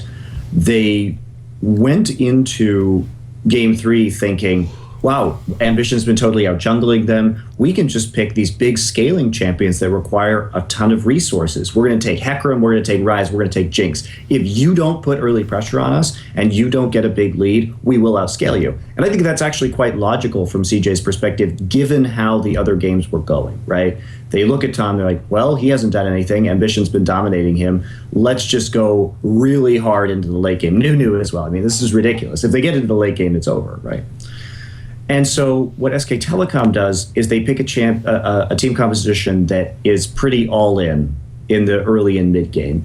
We saw them play this against GE. It's basically a Juggermaw composition with mid Lulu and a top tank, except they have Sivir instead of Kog'Maw. And you may ask, okay, well, what about this? It's less good at fighting 5v5s or sieging in this case, but very good with Sivir ult at creating picks. So if you are remotely out of position, this team composition with Whimsy and with On the Hunt can get onto you in no time at all and create picks. So it's a pick comp as a weird variation on Juggernaut, pretty much. Now, the problems with this composition are, if you fall behind, it's even worse than falling behind on Juggernaut because you have less late game carry potential and less range to deal with things. So you have to get a big advantage. And what Bengi did, and Bengi gets a lot more shit than I think he deserves because he was really good in this series, and especially in Game 3, because there was a lack of wave clear early on the side of CJ, and Bengi just punished it by walking from lane to lane, getting ganks, and then pushing the wave in and slowly chipping away from the turrets, which got SKT the necessary gold lead to really convincingly and quickly clear this one out. And Bang as well is turning into a really impressive AD carry because, again, in a clutch moment, they put him in the spotlight where he has to do damage. He has to be the carry on this team, and he pulls it off. And it's even more impressive in Game 4. See, Monte, if I was the madame of a kind of high-class hooker agency around the world that had to cater to an exclusive client, you know, it goes by the alias Monte Cristo, who goes to different world locations for weeks, you know, and needs services of certain women of the night, you know. If I had to list kind of like a scouting report for the girls, like, you know, secret fetishes, one of them I would just list would be junglers who hit turrets. Like that has a special allure for you, Monty, above and beyond what other people would consider interesting there. What is your fascination with this? Because it's about snowballing a lead. It's about getting into the game and knowing that sometimes it's not best to be invisible. Sometimes it's good to let your opponent know where you are if you can continually take objectives and punish like this lack of wave clear here and put the pressure on. do you think that for Game 4, if we look at the pick ban for CJ, this is one where I'm a bit confused by some of these picks, Monty. Like, why is Shy picking Gnar at this point in time? Why is Coco going for Ziggs? I mean, listen, dude, Coco did really well, but why Ziggs and Gnar here? What do you think? Well, he played Ziggs really well in the last series against Janair, and Ziggs is a good champion. Ever since the Athene's buffs, it really helps Ziggs out with some of his mana problems, and Ziggs is one of the highest damage champions in the game in terms of team fighting. So he actually does fit very nicely into this meta. I really like it as a pickup. Okay. And he has good control over the waves, as he always has. He can ult to prevent pushes. So what about this Gnar pick, though? Okay, the Gnar pick, I don't get that for Shy. Like, you have to realize as well, the bans, okay, the Shyvana was banned, but that's it. Like, he can pick anything. In fact, he could have picked Hecarim here. Yeah, I don't get the Gnar, but here's why he did it, I think. After last game, when Marin dominated him in lane, which I saw that you conveniently left out, Marin did, in fact, I'm sorry, did I conveniently leave out that Marin had one good game out of the first 3? Yeah, my bad, Monty. I'm the biased one. Yeah, you're right. It's okay. Okay. It's not like he had a rookie jungler helping him out or anything. It's a jungler's fault. Yeah. Guys, pause this episode, go back to every other summoning insight. Like, yeah, this flame guy's like playing really selfishly. Like, it doesn't matter who the jungler is, you know. Like, it's up to a carry top player to carry the game. It's like, it's interesting how the tables have reversed. It's the jungler's fault. Okay, you finally come over to my side, Monty. Okay, keep going. Anyway, I think that because the matchup went badly, and I think Marin's best champion overall this season has been Maokai. And I think because Shy didn't do well in lane, and Gnar does better in lane than Hecarim versus Maokai, that he wanted to play that matchup. Now, why Shy is playing, I still think he should have played Hecarim, don't get me wrong. And I think that the lane matchup could have gone a little bit better for Shy, obviously, in this game, and it would have been better. It's so hard because Shy actually did do well on Gnar, but Gnar is better in lane against Maokai with his range. That's true. So I think that was the rationale behind playing it. Now, why Shy didn't want to play Gnar at any other point in this season is a mystery to me, even when Gnar was really strong. That's weird. But so this is a perfect... I don't think in this situation it was a bad pick. This is a perfect example, Monty, of a game where we're going to now show that we're not biased for career, okay? Just because this game was 70 minutes long, with tons of kills and assists, tons of farm, it was not like the best game ever played. Oh my god, I can't... It was just a super long game that didn't end and had a lot of kills. It was exciting. Incredibly exciting. Yeah, it was very exciting. That's the difference. It can be very exciting without being a godlike game. There can be a distinction between the two. I would still say it was a very good game, but it wasn't... I'm not going to put it in my list of the top 10 games ever played. So again, we had Faker playing Lulu, and again, he managed to do work with it. But here's the thing. I want to get your take on this. So all the highlight clips you would see from this series was all bang, like having really good sliding in to do damage here, like kiting quite well. But didn't it help also that Faker was just like every step of the way he was there with all the abilities, all the spell? It seemed like Faker really set him up for a lot of those. Yeah, Faker did mess up sometimes in those games. He had moments where he would die without using his ult or moments like that. But a lot of it was CJ targeting him and crowd controlling him very well also. One thing, so to set the game up in context, so basically SK Telecom wants to run that same Sivir comp again, but this time CJ's on top of it. I think CJ's draft is actually very strong in this game, and they take away the Sivir and they take away the Thresh, and instead they're left with Lucian and Annie. Now, this composition is designed to create picks with Sivir and Lulu, and pretty much how SKT was forced to play it was they were basically forced to play a Juggermaw with Lucian instead, meaning that they were grouping as 5 because they no longer had the speed with the Sivir ult to make the picks. So it ended up as like a kind of wacky Juggermaw composition. And legitimately, in this game, it is one of the single greatest hard carry, AD carry performances that we've seen in League of Legends. And that's not an exaggeration because Bang has to win this game for SKT, right? There's not another way. And he's doing it with a composition that shouldn't be able to beat CJ's in the late game. If you look at these two comps on paper and you told me the game is at 70 minutes, who's going to win? There's no way I say SK Telecom's comp, right? Everybody at 6 items. The teams are both playing well in this series. There's not. I would be shocked to say anything else. In fact, it also feels like Lucian Coco did 100,000 champion damage on Ziggs in this game, about 25k more than Bang, and SKT still wins. It's also the case that when you see Lucian now, you have to know the context that this isn't like a year ago. Like, Lucian is not... You don't even see the top 80 carries playing it at the moment right now. Like, actually, some of the times... Even Forgiven hasn't even been able to get that much done recently, and he was like a guy who's maining it, you know. It feels like it's not even just the obvious safe pick that like does a bit of everything anymore. People just aren't focusing this champion in terms of the picks, you know. So what do you think of Bang playing it? He's obviously been pretty good on it this season anyway. I think he was incredible in this game. Everything relied on his 80 carry performance. And yeah, Faker did do a good job backing him up, and his team played well around him. But it is extraordinary that he could play a 70-minute game and win this one with him being almost the only source of damage on his team. So where does Bang stack up in terms of the best 80 carries in the world? I don't know. He's been playing well recently. If we look at the series against GE and the series against CJ, which were SKT's last 2 matches, SK Telecom has been willing to put everything on Bang. They've been betting on Bang that he is going to carry the games, that he is going to have these performances, and he's been delivering. Whether this is a temporary sort of, I don't know if he's going to stay at this level forever. I'm curious, but right now, like I said, there's no doubt that Bang was incredible in games 3 and 4 of this series. I've got an interesting question for you, because I haven't heard anyone really actually even bring this question up in the last few months.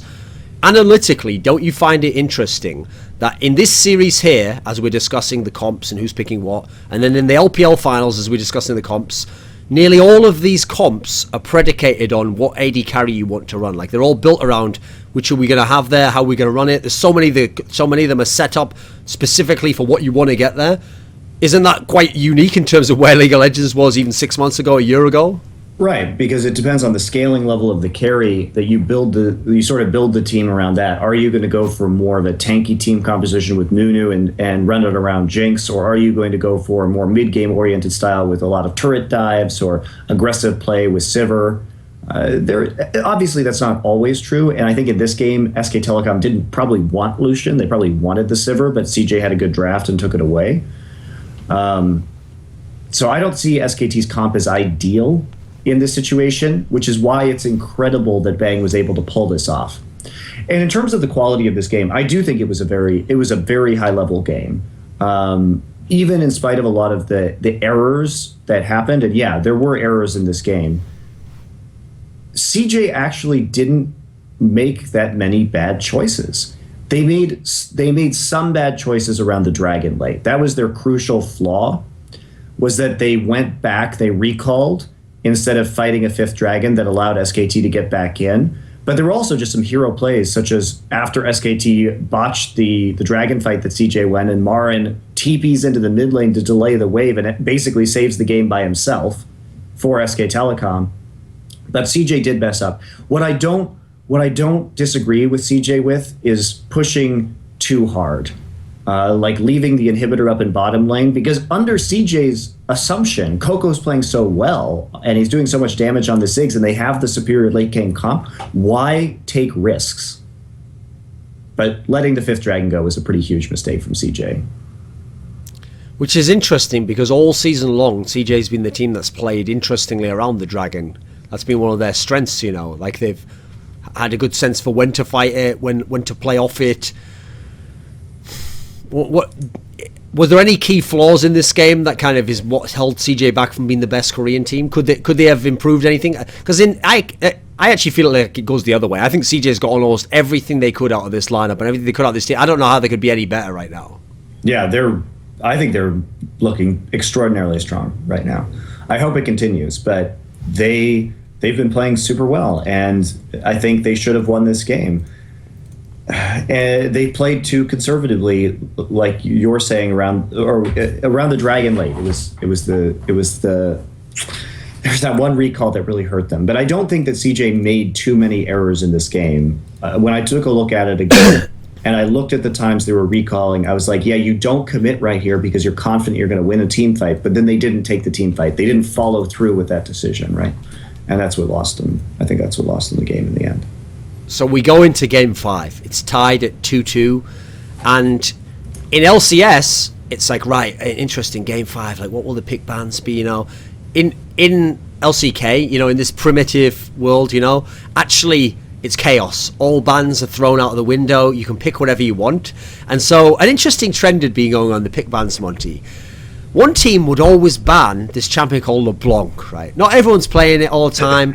And so this Faker guy, he's actually pretty good on it, apparently. He's won, all 11 games he's ever played on it, So he's almost at that Bjergsen level.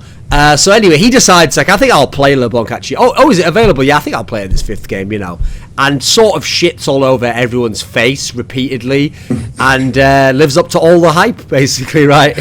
I actually think that CJ was super tilted after losing that last game. I just think they broke mentally after playing that last one because they know they should have won that game and it was their mistakes that cost them, as well as legitimately some insane performance from Bang. That was one, in terms of individual performances, that one is super up there in terms of how impressive it is, because you have to look at the odds of him being able to pull that off with that comp over such a long time period and dodge all the fucking skill shots and everything. Surprised you're not more crazy about this, Thorin. This is one of those things that analysis is great for, because you can really codify whose performances are good based on the conditions, and that was incredibly impressive. The Lucian one, you mean? Yeah. No, it was sick, especially because actually, if you watch those fights, one of the best. It's also different. Okay, I'll actually, for a second, I'll take on the role of the ignorant people on Reddit who, when there's a play that's super sick, they're like, yeah, but he was 4-0-7 in lanes and he had 2 items up, so that's not impressive, right?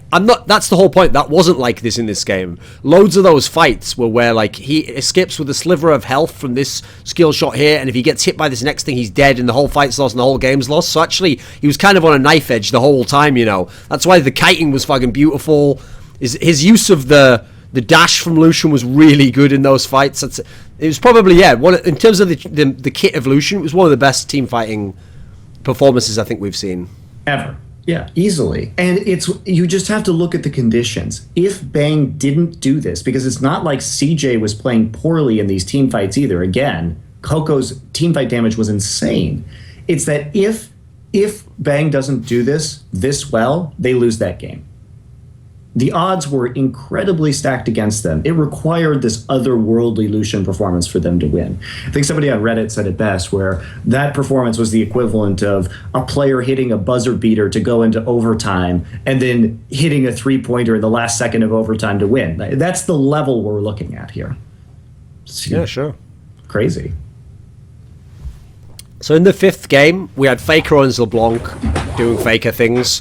What did you think of Coco? Because obviously, here's another thing. After Coco had the game 1 where he was sick on his ear, it had just been banned against him the rest of the series. They thought, right, let's get rid of that. So Coco decides to go back to his ear for the blind pick here. Was that a good pick?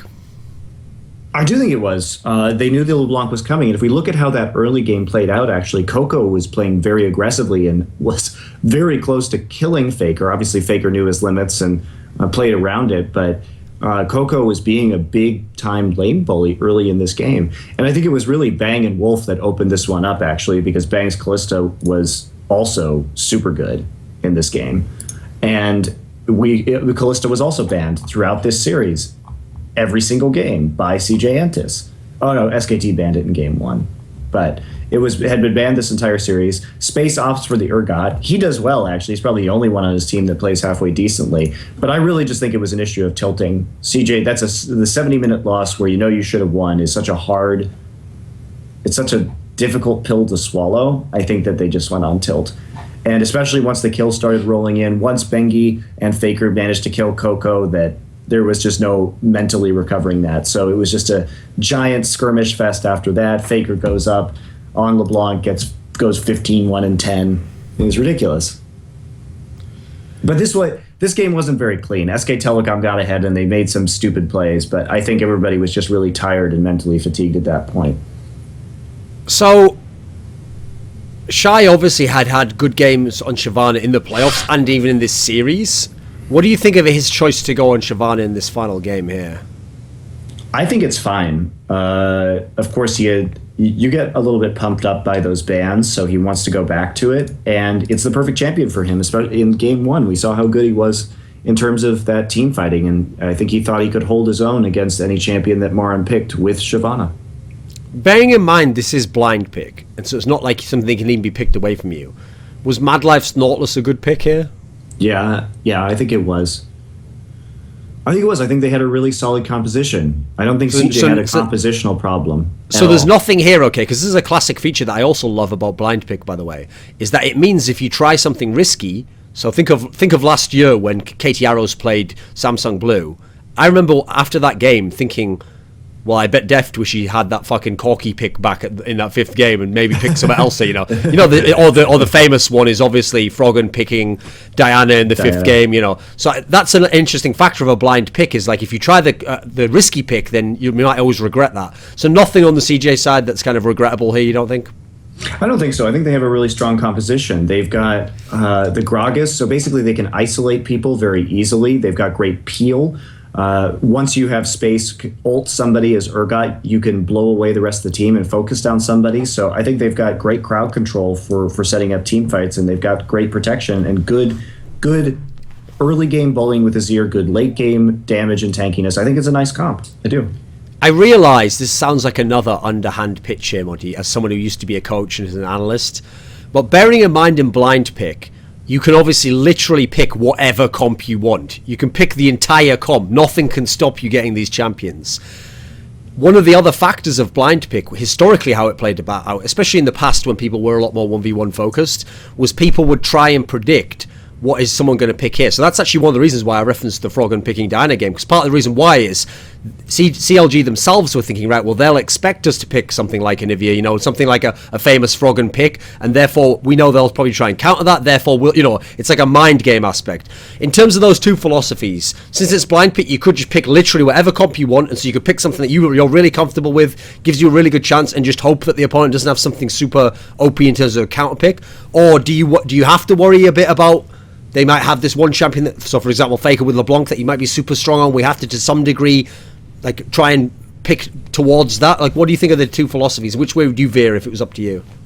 I think you have to play around Faker's LeBlanc. And I think to Coco's credit, in the 1v1, he did very well early in terms of dealing with Faker in lane and eliminating his pressure. It was only when Bengi got involved that things started getting out of hand for CJ Entis, because Bengi and Faker were simply, they have more synergy, they were better at dueling, they were better at skirmishing in the mid lane than Ambition and Coco, and that's where things turned around a little bit.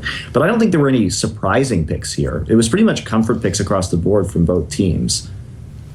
The one thing that maybe surprises me is Space's Urgot instead of Kalista, because Kalista still works well in this composition, and you can pretty much assume that Bang's going to take that one. And Kalista is a champion that, while she's not necessarily the strongest in the late game, just due to how close she has to get to her opponents in order to auto, she is one of those champions that can get you an insane early lead and just snowball out of lane purely from lane dominance. So that's one of the big factors in this game, obviously, that happened, was how dominant Bang was in lane.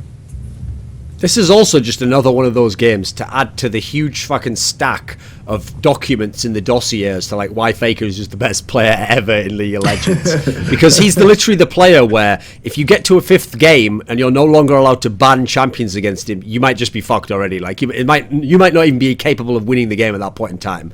Like Faker literally almost operates on the level of like how Riot balances the game. You know the joke, Monte, is that if something's super OP and you're like, but Morello, what is the counterplay? He's like, ban. You have a ban at the beginning of the game. That's like almost how it works against Faker. If he's just allowed to pick champions, it's pretty much over at that point in time. Yeah. I mean, remember, let me put this in context for people. Think about who all the best players in the world are right now. Think about when they first started, when they had their first great season where they hit that top level of form, where they became the best in the world and became the best at their position. Now, look at how many of the players that you're listing off in your head now were around and were that good in like end of spring 2013, and this is now end of spring 2015, 2 years later. Also, how many of those players started out in their first game dumpstering one of the best players in their region? How many players have had come out as explosively as Faker did when he played against CJ Blaze and crushed Ambition in his first professional game? Well, maybe at the end of this game, as they walked out the booth, Ambition was like, "Sorry, Coco, I know how that feels, mate. It started off like that." the circle of life, my friend. Yeah. So it's not like Faker has ever had a time where he wasn't impressive. That's why it's saying about the fifth games and the blind picks where you can't ban against him. Dude, that's what killed me so much about those two series that SKT had in 2014 where they lost 1-3 both times against White. I always wanted to see what would happen if that fifth game had happened. I wanted to see what they would pick, what he would do. Like, would he just go on to... I mean, obviously at the time it wasn't Super Assassin meta for most of that time, but what would he have picked? Because he never got there, that's the problem. It was always like... He would win game 1 or game 2, and then it was just over at that point in time. Like, the White teams were just too much. So, SK Telecom is going forwards to play in the final against GE Tigers, which is like this Saturday or something, right? Yeah, Saturday. Okay. So, come on then. Has this 3-2 affair, almost losing to CJ, some might even say, maybe... I hate that word, but you know how you can use it sometimes. Maybe they even should have lost in Game 4 to CJ. They should Admittedly, you can also go the other way and go, well, you shouldn't have had Tom in the first two games, you shouldn't have had AC, but whatever. There's a lot, we can balance it all out. But I mean, there's a world in which CJ is the one going forwards. Absolutely. So knowing that, has it kind of cooled your jets a little bit there, champ, on GE Tigers getting that beating from SKT? Well, look, I mean, if they want to play Tom and Easyhoon again, sure, they could open themselves up to that possibility. In a world where they don't, I think it's 3-1 SKT. See, that's the thing, Monte. I feel like you're going to be disappointed when you see that who is in the booth in at least one of these games. At least one. I think they might even do it at the beginning again. I just have the sense where... I have a feeling they're going to play Easyhoon game 1 again. Because the problem I have is, if you were going to do it against CJ in this series where you knew you could lose... You've obviously got a different perspective on the game than I do, so I can't see why you wouldn't do it then again in the next one. You know, like, you obviously have some reason you're fucking doing it. I don't know, man. It's very odd. But you're very confident SKT wins? I'm pretty confident, yeah. Again, it's been so long since I've seen GE right now, but judging from their last series, which ended the regular season, and judging from SK Telecom's form on this patch, and the fact that I'm very unconvinced of Lee's ability to play on this patch, I think I'd take SKT, but yeah, I'd take SKT. SKT in this series, with showing the willingness to take Lulu 2 games out of the 5 here and in fact win on it, does that mean there is zero chance we will see a Juggermaws comp on GE Tigers side? As in, even if they start to build it, unless they first pick the Lulu, SKT take it away? I think we're going to see Lulu banned in this series. Just by everyone? Pretty much. Because you definitely don't want GE to have it, and you don't want SKT to have it either. So I think Lulu will be a very high priority for bans or early picks. Okay, so doesn't that kind of reveal some of what we're going to see then? Because presumably, especially after this 5th game, you would think LeBlanc ban every game unless Kuro picks it? Kuro's not the same. GE's probably not going to prioritize it as a first pick, I wouldn't think. So LeBlanc ban every game? Probably, yeah. I mean, we're running out of bans left for GE Tigers now, right? They're getting limited in terms of what they can ban now. Well, they don't have to ban the Lulu, because Lulu, I think, would be more first pick worthy, so we could see GE especially first pick that Lulu, given that they have a history of using Juggermaws, and that causes a lot of panic in their opposition in terms of the pick ban phase. Do you think we will see any Juggermaws in this series? If they can first pick Lulu, maybe. Okay, you've hyped up Bang in this series so far, the one we had before. What do you think the AD carry play is going to be like in the final? I think if SK Telecom has a chance to go back to the Urgot, they will, because they like these tanky compositions with Anivia and with champions like Anivia and Vladimir that could just slowly win a team fight. So SK Telecom they have a lot of versatility right now because they've shown that they're both willing and able to just go for a long laning phase, get super tanky, and then fight late, as well as playing these Sivir compositions with Lulu mid where they just go crazy aggressive in the mid game and try and snowball off of that. So I don't really know what we're going to see from SKT. I actually don't have a lot of expectations from this series because especially GE has had so long to prepare that I know we're going to see new stuff. Because the interesting thing is, if you think about how the season played out, the AD carries for these two teams play totally different champion pools. I mean, in this last series, you just saw space on like Sivir, Lucian, Urgot. Meanwhile, obviously, the two most famous Prey champions this season was Corki, Kog'Maw. It doesn't seem like there's a whole lot of overlap for these two. Well, Space actually did play a lot of Corki, and we saw Prey playing some. He played Sivir against KT. Wait, was it KT? I'm trying to remember. Yeah, it was KT. So he has shown some more of these style of champions recently. I'm not sure what Prey is going to play. I'm not sure. Sounds like you think GE are the ones who have to come up with something new. I think they do. Innovative. I think SK Telecom has a very good read on the current meta. I think they're the best team in the world on this patch. And so I want to see some more creativity from GE.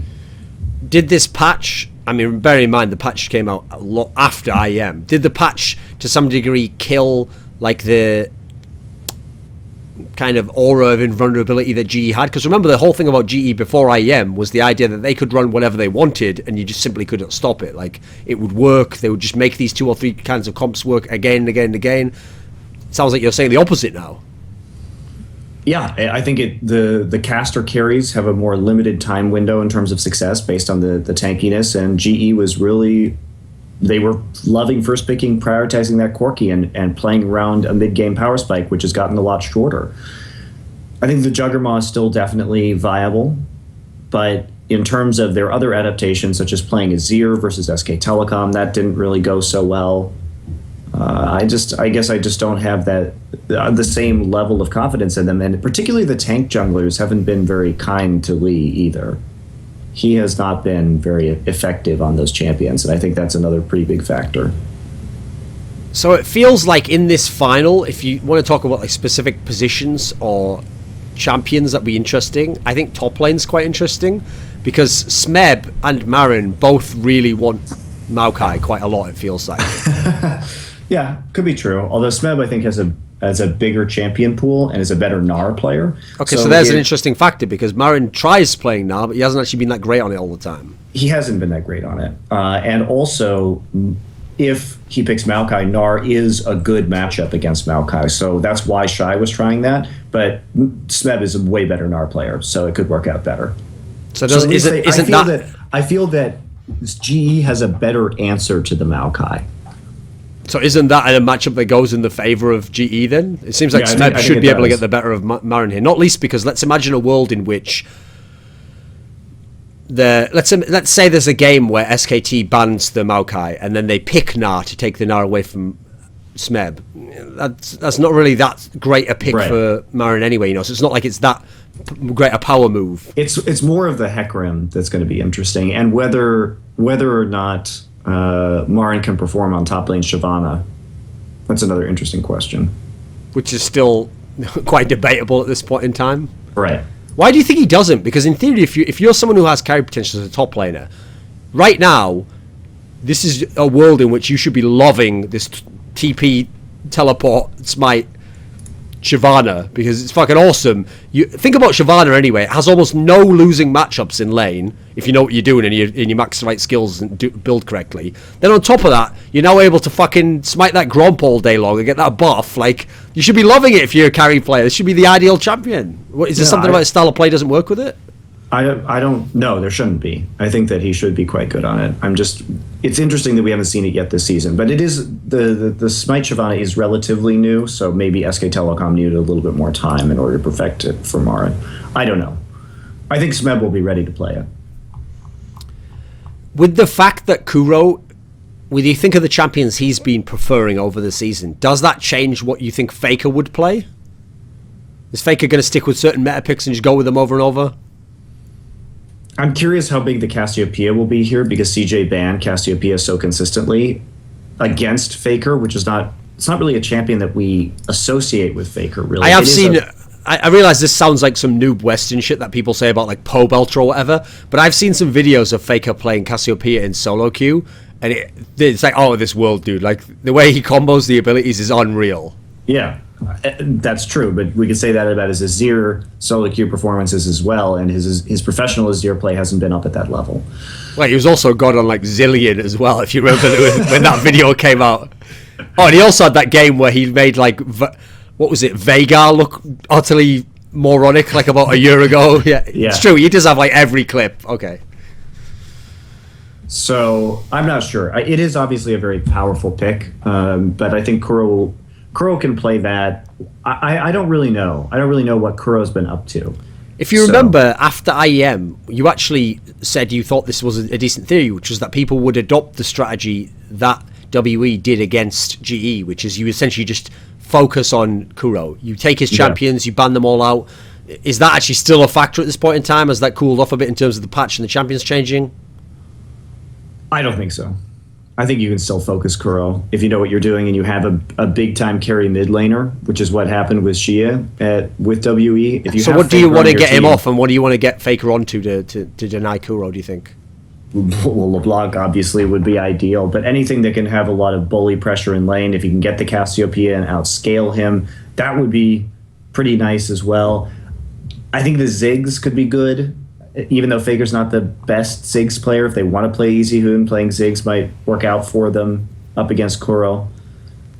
You know the dream, obviously, Monte, is that in blind pick, Kuro just has to pick LeBlanc into Faker's LeBlanc, and it'd be like, oh yes, that's right, let's go. Let's go. I think we've seen this before in a final. It doesn't tend to work out well for people who are really good at a champion versus Faker on an even better champion. Well, part of my prediction of SKT to win versus CJ was I simply didn't see how CJ could win blind pick. If it went to game 5, I thought that there was just an overwhelming advantage for SK Telecom. Because if you give them certain champions right now, their players are so good on them, like LeBlanc, like Kalista, and Maokai as well. I mean, this season Marin he's 9-1 on Maokai, I believe. So he has a 90% win rate on this champion, and I just didn't see how CJ was going to be able to overcome that. And I feel the same way here. If it goes to blind pick, I think it'll be very hard for GE to win. If it goes to blind pick, would GE Tigers just make their perfect Juggermaws comp? Maybe. They might do something like that. Is that like a good way to go, do you think? Sure. If you have a wave clear mid, I think if you don't play it, well, you could maybe play it with Lulu mid as well in that situation. But I think you just go with a wave clear, a very safe, conservative mid. You could play, theoretically, you could play Juggermaws with Ziggs in the mid lane. There's no problem with that. And Lulu top. Especially if you want to avoid problems in the early game. Yeah, actually, I think that would be extraordinarily strong. And if Faker's going to play LeBlanc, you don't want to get shit on in the lane early on and lose the whole game there. So perhaps they could do something like that. How sad would it make you if Tom plays in this series? Really? Would it make you sad, Monte? I'm sure SK Telecom saying they're like, wow, Tom did really well against GE in that game, in those games that didn't matter at the end of the regular season. Maybe we should put him in for the finals. See, this is where we do a reverse Lord Loco Doco, okay? Which is that you get to bet that SKT wins, but it's a reverse, remember? So what happens is instead we take out a player who's playing well and put in a player who's significantly weaker, and then you still get to be called like an idiot, like you're wrong, accept it, you were just wrong, like, and you're like, well, no, the caveats, the reasons, and everyone's like, and all the plebs are like, no, there will be no nuance in this new world order of ours. There is only one interpretation, TSM, accept the virus, like, the tyranny will actually be imposed upon you, Monte. Great. Because here's the problem, actually, is like, my whole problem with SK Telecom... Okay, I'll lay all cards on the table here, Monte. You've already heard, as we've been describing this series so far, I think Marin's... I think you overhype him a bit. Bang is good, but I don't think he's, like, super good. Like, actually, that's actually the thing that really impressed me about that Lucian game, was like where he... to some degree hard carried, but by himself to a degree, whereas a lot of the games in the past where he had the crazy stat line or he got the pentakill or whatever was usually he was playing AD carry correctly. Like he was playing a particular champion correctly, and he just sat around right-clicking people, you know. And he was playing. I mean, I called him the janitor at SKT. All he has to do, because Faker receives so many cooldowns, all he has to do is wait for everybody to blow everything on Faker, and then just auto right-click of Doom people and auto them to death, and then get Tristana resets. I was never impressed with this Tristana play. So here's my problem with SKT. My problem with SKT is, as much as they've improved and they've shown a better strategical ability as the season's gone on, I still, Monte, live in the world where SKT does not impress me that much, because it is SKTS with Bengi and Faker. Like, I don't care how many times you told me otherwise. I love how Ambition said that. That was some of the best trash. It's true, dude. He's like, it's I true. don't understand. They're just SKTS with Faker. And then he's like, oh, and Bengi, I guess. It's so funny. Like, that's the problem I have, is that, like, here's the, okay, maybe this is the more fair way to put it. Let's say SKT did win this final, and let's say they did win MSI, and you know what, fuck it, let's go crazy, let's say they won Worlds.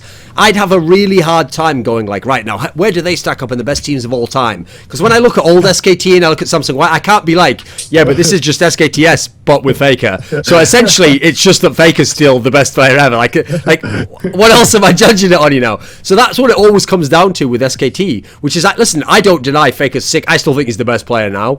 So I do think that the best player, especially in team sports, what makes the really all-time great players amazing is that they can just win one, if not, hey, maybe even two out of a best of five just themselves. So there's always a chance Faker could, like, I can't say SKT wouldn't win this final. There's always a chance Faker could, but I still think I think as a team that GE Tigers is better than SKT. And you can listen, we can dispute that. We'll see what happens after the final. But I think as a team that GE is better. I think that's fair. Like, just the way they play around each other, the strengths of certain players matched with other players' strengths. I agree, and especially in the teamwork, but they've just been falling way too far behind early. Their laning just hasn't been there. I do think that Lee is shit, though. I've always thought that guy was crap, even when they were doing really well. I think they could use the jungle upgrade. I agree. I do think the player who gets a bit unfairly tarnished is Kuro, just because of IEM and people not... Like, here's the thing. When you go too ham on Kuro, it suggests to me that you only saw IEM, you know? Like, I think if you saw more of his games in the regular season, he was never a superstar. He was never Faker, this sort of player, or a pawn or whatever. He was good, though. Yeah. He's and he had some carry games, too. He does his job. You know, he does his job. Smeb and Prey are the focal points of that team, not Kuro, so he does his job. I am curious to see what happens with Bang, though, because against GE, and when Faker and Bangi got into the games in this series, Bang really was super good. So whether this is just a temporary boost in his power for this month or this patch, I don't know. But what we've seen from Bang recently has been really impressive. So what is your prediction for the score of this final? 3-1 SKT. Right, 3-1 SKT if Faker and Bengi play all the games. Okay, right, we have to... Monty, in that case, we have to do a classic Lord bet, because I'll go 3-1 GE. I already Lord bet with you over this. Did we? Yeah. Did we actually do that? Yeah. Maybe we did. Remember? Before the last match, I said SKT would win the season, and you took the Lord bet, because that means that's right, anyone else. You had two teams that could win, and I only had one. Remember, if GE wins this, my Lord bet with Frostgurren's still on, and I'm liking that, because I've actually done some Lord Loco shit there, where I made that bet when EDG was at their top stock price. I bought it at the highest, and then now she's got the lowest stock price ever for EDG, so beautiful. I'm hoping that goes through anyway. Let me think. I'm not sure about your strategy of buying stocks at the highest possible price, Duncan. I'm worried about your financial situation. Yeah, hey, don't worry about it. It's going to work out for me. It's going to work out. So, let me think. Okay, who would have to be the MVP for GE for them to win?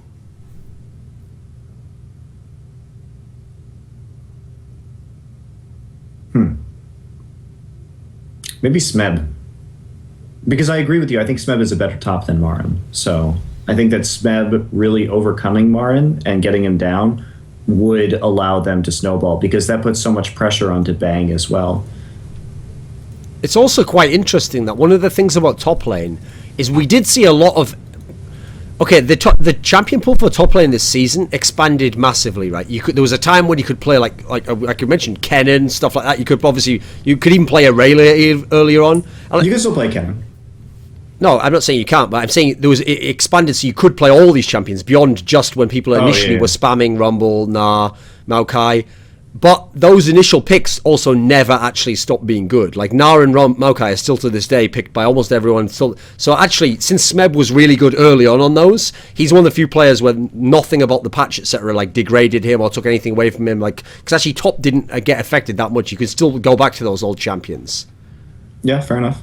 And in fact, the interesting thing is, in China, their top lane meta was actually a bit distinctly different from the Korean one, because they did just spam Gnar and Rumble all the time early on, and then later on it was just like a 100% Hecarim picks all the time. Like someone was going to have it no matter what in the game, whereas it's actually been a bit different in Korea. Like we saw in these games, Shyvana a lot, was a little bit of Gnar. Maokai obviously especially is going to come out. Let me think. Okay, what about doing the same thing for Korea then? Regular season MVP, who would it be? Because you realise the problem here, Monte, is that it'd be great to say Faker. I mean, he's probably the best player even right now, but he didn't even play in half the games. He played in like what, 60% of the games? I mean, maybe based 70. Based on points, we had Duke from Najin, who was MVP, and obviously he was pretty. The problem with that, Monte, is I do like that. I think Duke was. I think he was the best top player in the world. But my problem with that pick is his team was so shit. It was terrible. It's just hard to make him the MVP. You know, he had to have like super duper hard carried every single game to a degree. You know.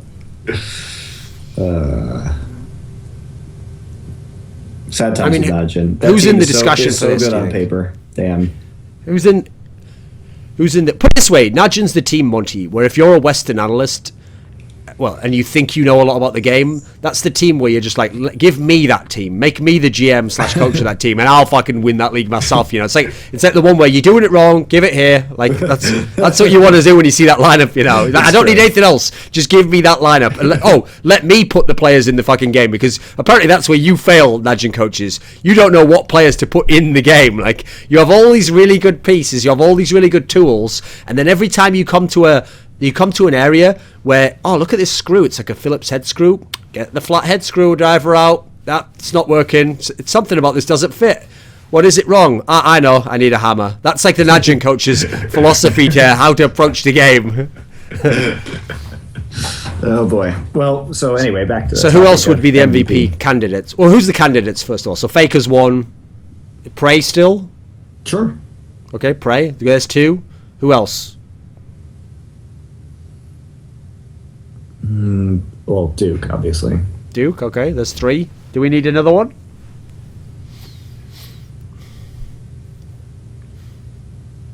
Is anyone from CJ?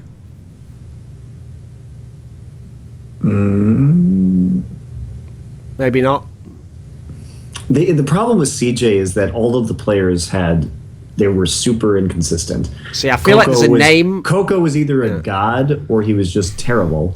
I feel like there's a name that Monte hasn't. Mad Life and Shy slowly ramped up over the course of the season. Space, same with Ambition. Space is actually probably the best candidate for regular season MVP on Let's CJ, see if actually. the viewers, as we're thinking here, let's see if the viewers can suggest a name that Monte's forgotten that just shows the nature of hype trains. Okay, like the way once one kind of like. Once like a team falls off, and you know they're quickly forgotten. Listen, Monte's the sort of person where he has a lot of lovers, but once it's done, you know, he forgets about them. Like they're out of his life now. I actually think GBM is a good candidate for a regular season MVP as well. Yeah. His kill contribution, his KDA was all way up there. His team played around him. He just had a really hard time post Cinder Hulk.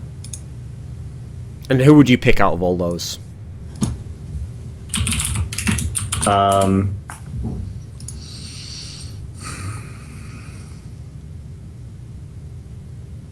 going with Prey still. Because here's the problem. I think Faker was a fucking god, but first of all, he didn't play a bunch of the games, so it's not his fault, but you can't get points for games you don't play in. Secondly, he had some utterly retarded games early on in the season where he just played champs that were like, what are you doing? Like, what is this? Like, Why are you trying to be easy? The Xerath, like the Xerath games. Those ones just killed me inside. I think Prey deserves it. I think you're right. Meanwhile, even if Prey got less effective as the season went on, those first sort of like 20 games were unreal. Yes, that's true. So let's move over to the West now. And we'll have some basic thoughts on the relegations first and foremost. I mean, I haven't seen EU, and I only saw one match, so. And which one was that? TDK versus Winterfox. Okay, well that's the main one of interest anyway, I think. So, what did you think of this match? Because the obvious storyline was like Alex Itch came in last minute, and then Winterfox lost and weren't very impressive. What do you think overall? I think Alex Itch really performed well and was one of the primary reasons that TDK was able to make it into the LCS, in spite of the fact that Alltech was pretty dominant over Louis GG, at least in the laning phase. Pobelter didn't really match up very well against Alex, and then Seraph was obviously quite a bit stronger as well than Avalon. And I think the big takeaway from the series is the debate about whether Alex Itch should be able to come in this situation as a sub. Should he? Yes, he subbed earlier in the Challenger series. So back when, what was it, 3 players, I believe, from Misfits came in to sub for TDK when some of their players were back in Korea getting visas during the Challenger series. So there was a history of him subbing in for the team already. And there just aren't rules about this. And I think the deal is, I could be wrong on this, but I believe that Kyle had some sort of family issue that he had to leave for. So it was kind of a crisis that he wasn't playing, and this wasn't planned. Here's what confuses me about that whole topic, right? Is that I don't remember at any other point in history of League of Legends, of LCS existing, of people even asking that question of like, oh, should these players be allowed to play now in these relegation matches? And before, you could make any roster move you wanted. The moment it changed, Monte, was when that Coast team took out those players and put in those Koreans, right? That's when everyone got up in arms. And here's the part that blows my mind. Please explain this to me. If you remember, one of the sort of mini ringleaders of that sort of circle jerk was actually Krepo, because he made kind of a comment like, oh, you know, like we did this for those guys who were cut when they beat that team in the relegations. Yeah, can I clarify this? Think about this. Didn't Krepo himself do that? Get brought in just to play a relegation match, which he won and then got into LCS. Yes. Like, I realised it was going the other way. Like, the difference is his team was going to be relegated. He came in, joined it, and then got them back in. Whereas the theory is, because the other players got you to the relegation match from the challenger scene, somehow they deserve to then play in LCS. But actually, I don't really see the difference there. To me, it's the same thing. Like, why just because someone lost some games did they deserve to get their job cut and the other guy can come in last minute? And why, if someone won some games, can he then not be cut? Like, I think you can't be as vague on it as that. There has to be some sort of hard and fast rule, and then once you have the rule in place, that's just, you stick to it, you know. I don't really know why it's a big moral judgment on either side on that whole thing. I think it's very interesting that, remember the history of this team, Winterfox, when they went from Velocity and took the Evil Geniuses brand. Well, all of a sudden, we had Snoopy, Yellow Pete, and Krepo coming in for Evil Geniuses over the course of this, you know, this event. And I mean, they changed the whole team, if you remember. Yeah, they changed the whole team. 100%. And Inox, I think, as well, for that series against Determined Gaming. So it was literally an entirely different team fighting for that relegation spot. So I mean, if you're a Winterfox or an EG fan, you're stuck in being a hypocrite here, because they did exactly the same thing, except it wasn't even one player, it was 5.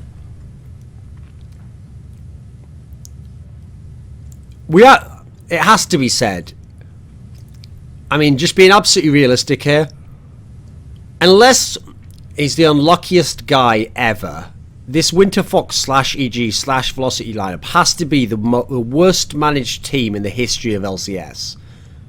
Because it's other people who did a bad job, got into LCS, got totally destroyed, got kicked out of LCS, and either never returned, so we can never see anything more that they could have done, or they just showed they weren't that good in Challenger. This team, all they basically did in LCS was win some player relegation matches. That's it. Yes, they were total shit every season, and they just never did just make it back into LCS with as a mid laner. As a mid laner. Which is genius. It's like So that's one of the few players you tried to bring in as like a unproven talent, and that totally blew up in your face. And then you just look at all the changes throughout history. I mean, first of all, bringing in Yellow Pete, Snoopy, and Krepo. Okay, that's great for PR purposes. Didn't really do anything in the game, though. Well, I think that bringing in those veterans, given the choices that could have been made at the time, I don't think you can fault him for that. I mean, his choices were them or Velocity. Sure. That was clearly an upgrade. But they were never going to do super well. I mean, if you remember, they almost didn't even get into that LCS. That was the one where everyone said in scrims, everyone destroyed them, and last minute they sort of got it together. Then there was that relegation match, though. Yeah, but that's the one where even they admit like that was going to shit. Then you go forwards from that. The problem with the velocity of Winterfox team is this, Monty. It's that in isolation, people will justify every change, and yet at the end, they agree with the end proposal that like it was total crap, and people will still hype Pobelt and be like, you just never had a good team around him. Well, you guys are the ones telling me all these players are good. So Krepo's really good, Altec's really good, Inox is really good. Well, who's bad then? If he's such a great player and he's been held back by his team, who is the team holding him back? Helios is really good. Like, you know, you keep going down the list. Everyone's telling me everyone's really good. I mean, admittedly, no one said Avalon's really good, except Helios and his mum. But anyways, a little shot across the bow there. He doesn't even watch this show. Anyway, probably doesn't watch anything to do with League of Legends. Yeah, probably just lives in 2012. If only he did. Can we send him back there? Is there a time machine? Anyway, so maybe that's how Helios actually became good, Monty. Is actually he's like not actually a very good player, but he played in NA and he shit the bed so much that his story is like a time travel movie. It actually loops on itself. Eventually, he realizes that he's not good enough to play in this era, and so he gets Time Machine and he travels back to 2012, and that's where Helios came from all along. And you're thinking, that's a paradox. How could he have done that when he came from that? That's how time travel movies work, Monty. Turns out all along, the only way he could actually dominate in 2012 was by playing on the meta champions of that era, but using the skills that he developed in 2015. He needed like 3 years of head start. That's how bad Helios is.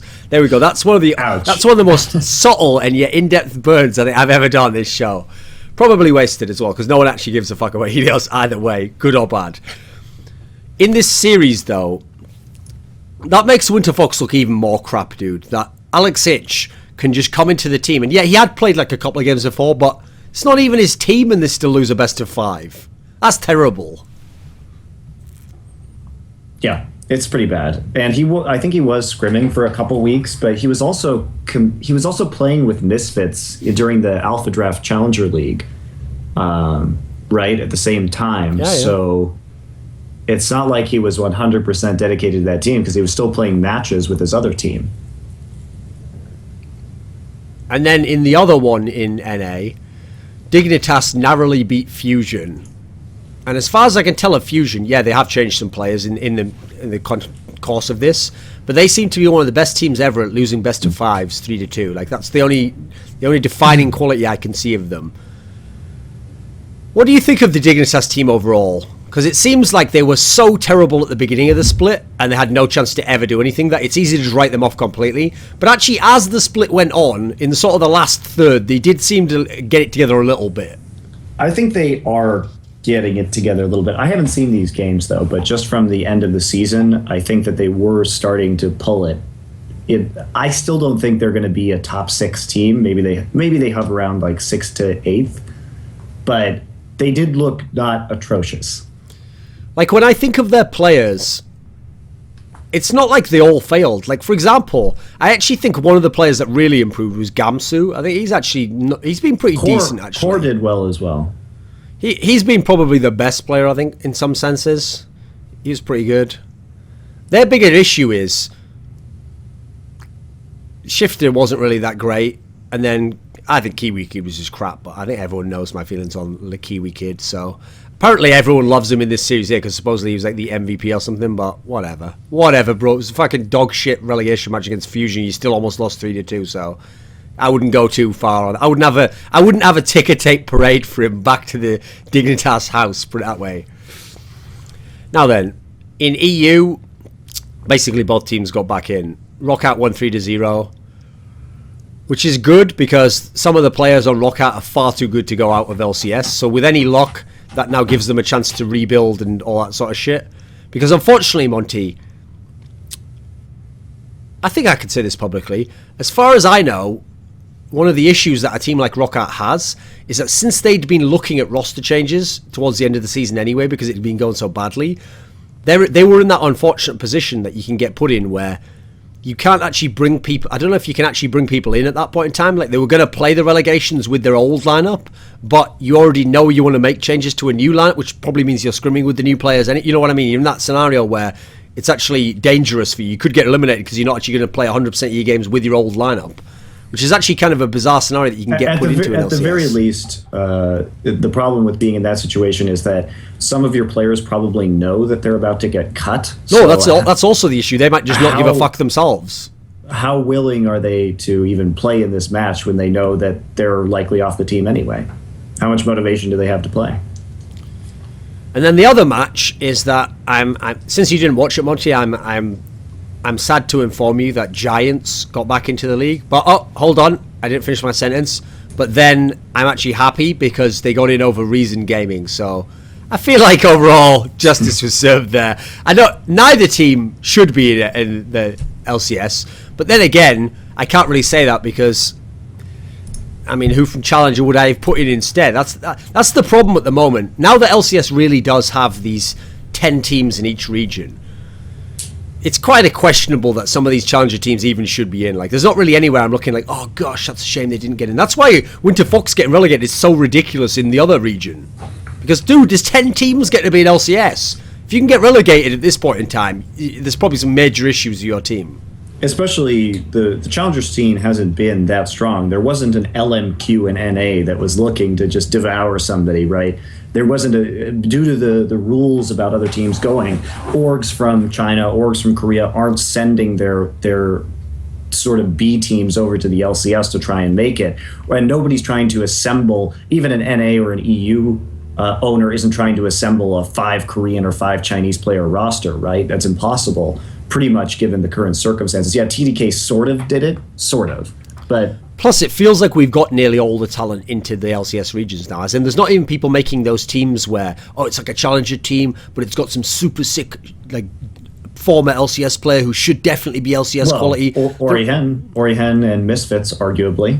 Oh, that's the only one then. But then again, that's because they didn't just make it like and put one player on. They just put all the players who were LCS quality almost on one team out of choice because they knew they were definitely going to get back in. So that's the extreme outlier in that scenario, I think. But there have been a couple. I'm just saying, Orihen is in, right? And yeah. Misfits is looking very strong in NA, albeit with very little competition. So... Okay, let's go on to some other information here, which is there were 2 retirements. So let's start with the first one. So Cloud9 mid laner High has retired to become Chief Gaming Officer, which, to people who don't know, maybe I can give some insight on this actually.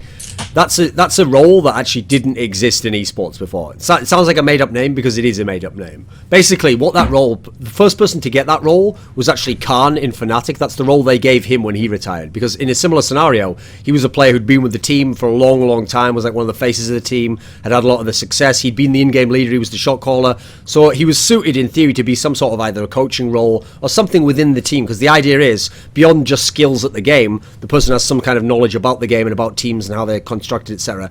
So his role, why they gave him the Chief Gaming Officer title, is that he was going to have some say in kind of like scouting out what coaches to get, or maybe having input on what players we should get for different teams, or even just being the guy to liaise with the players themselves, kind of between the organization and the players. So in that sense, I actually think it makes a lot of sense to have a similar role for High. It sounds like I've already heard apparently that he maybe had some input into them getting their CSGO team, so maybe he naturally fit into this role anyway. That kind of makes sense. And in Korea too, it's very common because when we look at the coaching structure in Korea, a player like Reach for Najin is sort of in that position where he's not so involved with directly coaching the play style of the team, but more about having more of an experience management style role where you make sure that the players are doing okay and you provide the front form from the owner to the team and then hold the coaches responsible and do that kind of role. Well,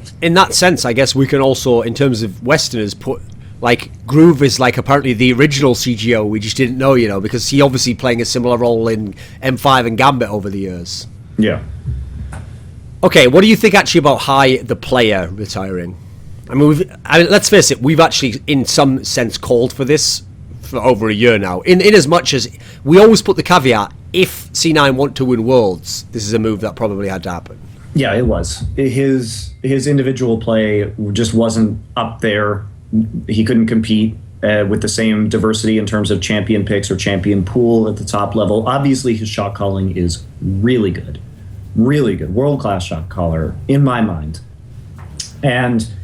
But that's just not enough when you lack the strategic versatility with your team. And so I think that at a certain point, you have to hope that Meteos or Lemonation or some of these other players have picked up on enough of high shot calling that you can have a more skilled, more versatile mid laner. And you're going to dip probably in terms of the shot calling, I would say. Yeah. But with that caveat, the upside is that you have a lot more options. So... See, that was almost an interesting slip up there you had, Monty, that little Freudian slip. Shy's hot calling, like, hey, Monty, how you doing there, big boy? Okay. Interesting slip up there, reversal of the... listen, I'd like to be called a booty call from Shy, you know, legendary Shy. Top lane, yeah. But then the problem is, you know what would inevitably happen? He'd be talking, he'd be like, yeah, it's Shy. And I'd be like, wait a minute, did you just say it's Shy? And he'd be like, no, it's this Shy. Like, fuck, I've tricked again. Oh, I'm always getting catfished by these motherfuckers. Like, you know how depressed they got. Monty, it's like r/League of Legends had to ruin League of Legends highlights for me, because you know that period of time where I'd be looking on the page and it'd be like Mad Life Hook. I'd be like, oh shit, this is Mad Life. What the fuck? People are just calling shit Mad Life now. Then there was the insect kick, like Diamond insect kick, Diamond insect. It's neither. What the fuck? It's just a guy in Diamond doing insect. Now I have to see like the Shy highlights. Like, oh my god, I can't wait for this. That's not even him. Like, so this is like misinformation. Got signal noise has literally been reached to an insane degree on this front page now. Now I can't trust anyone. If it says Shy highlights, I'm like, is it really Shy? Like, it is. Now I can enjoy them. Like, this is I can't trust anyone anymore, Monty. As always, people always betray me. Except you, Monty. We'll always be doing this show together, right? In years from now. That's right. Let's see if they are fans. If they're not, they'll look back on this one and think sadly on how it all fell apart. You know, who knows what could come between us in the future months, right? But anyway, in terms of high shot calling, I almost did the same thing there. But in terms of high shot calling, that obviously is like the primary distinct quality of his game. Like, if you just look at raw skills alone, he had some splits where he would be good or good on certain champions, or his style was effective. But it's mainly his impact on the team that we're thinking of in terms of this player, because Cloud9 as a team weren't really defined by like individual performances. Obviously, at key times there's been a player at each point. I've made this point before. So obviously Meteos was like a carry early on, Balls had his carry period, Sneaky in the latter days. But in general, they weren't a team where it's like, oh, these two people will always carry in the team and that's how they're going to win every game. No, they tended to win the game by great decision making, understanding how to get back into games, how to use a lead when they got one. This is the qualities we think of the old Cloud9 lineup, right? Yeah, absolutely. And that's what was so fun to watch about them too, was just their coordination. Do you worry that whoever they get, initially there'll be a little bit of a dip in that sense, like they won't have the same strength there? Because obviously it was an exceptional strength compared to other Western teams. And also it's going to be if they do get the players on the table, right, are players like Incarnation that are known for having an extremely strong solo queue performance and individual performance, but that hasn't been what Cloud9 has been based around previously. So I do think that in the long term, this may be a good change for them, but of course, some hiccups in the near term probably should be expected as they try to struggle with finding a new identity, because they're going to have to change a lot. Do you think a team like Cloud9 would gamble and try someone like Paul Belter? I don't know. Maybe. I don't think so. I think that Incarnation's already contracted to them, I believe. So if you're going to go for a more solo queue style player, I think going for Incarnation. I don't know anything about Incarnation's attitude or Paul Belter's attitude or their ability to be a good teammate either. So I just don't know enough, I suppose. What do you think about Alex Ich saying that he didn't have any offers for tryouts from both CLG and Cloud9? Like, because obviously both teams potentially are looking for a mid. Any thoughts on that? Extremely surprising, considering that Alex Ich is a legendary player, seems to be doing really well. Yeah, it was only against Winter Fox and some challenger teams, but considering that the guy has a reputation for stepping up when it really matters and playing out of his mind in clutch games, then I think that given his veteran status, he would be an interesting choice for those organizations. At least somebody to look at, right? And it's not that's the key part. I think it's not even like you can't scrim. He is living in LA right now. That's you can the go key have lunch with him. distinction. You can invite him to your gaming house for scrims. He can be there in person.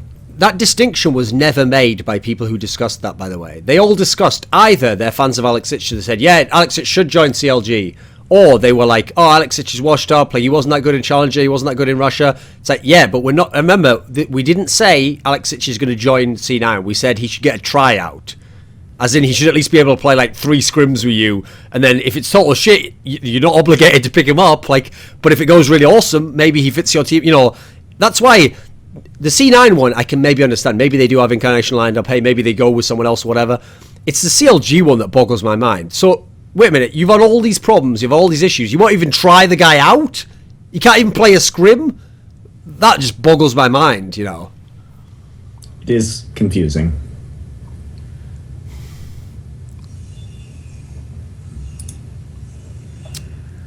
What do you think in terms of High's legacy? Like, is he like an all-time great NA player?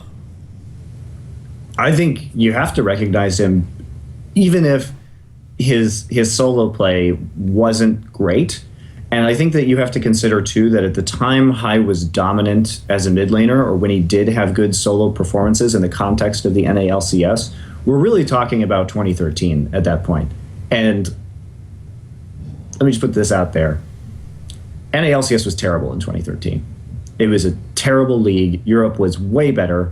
The European mids were way better than anybody that existed in the NALCS during that time.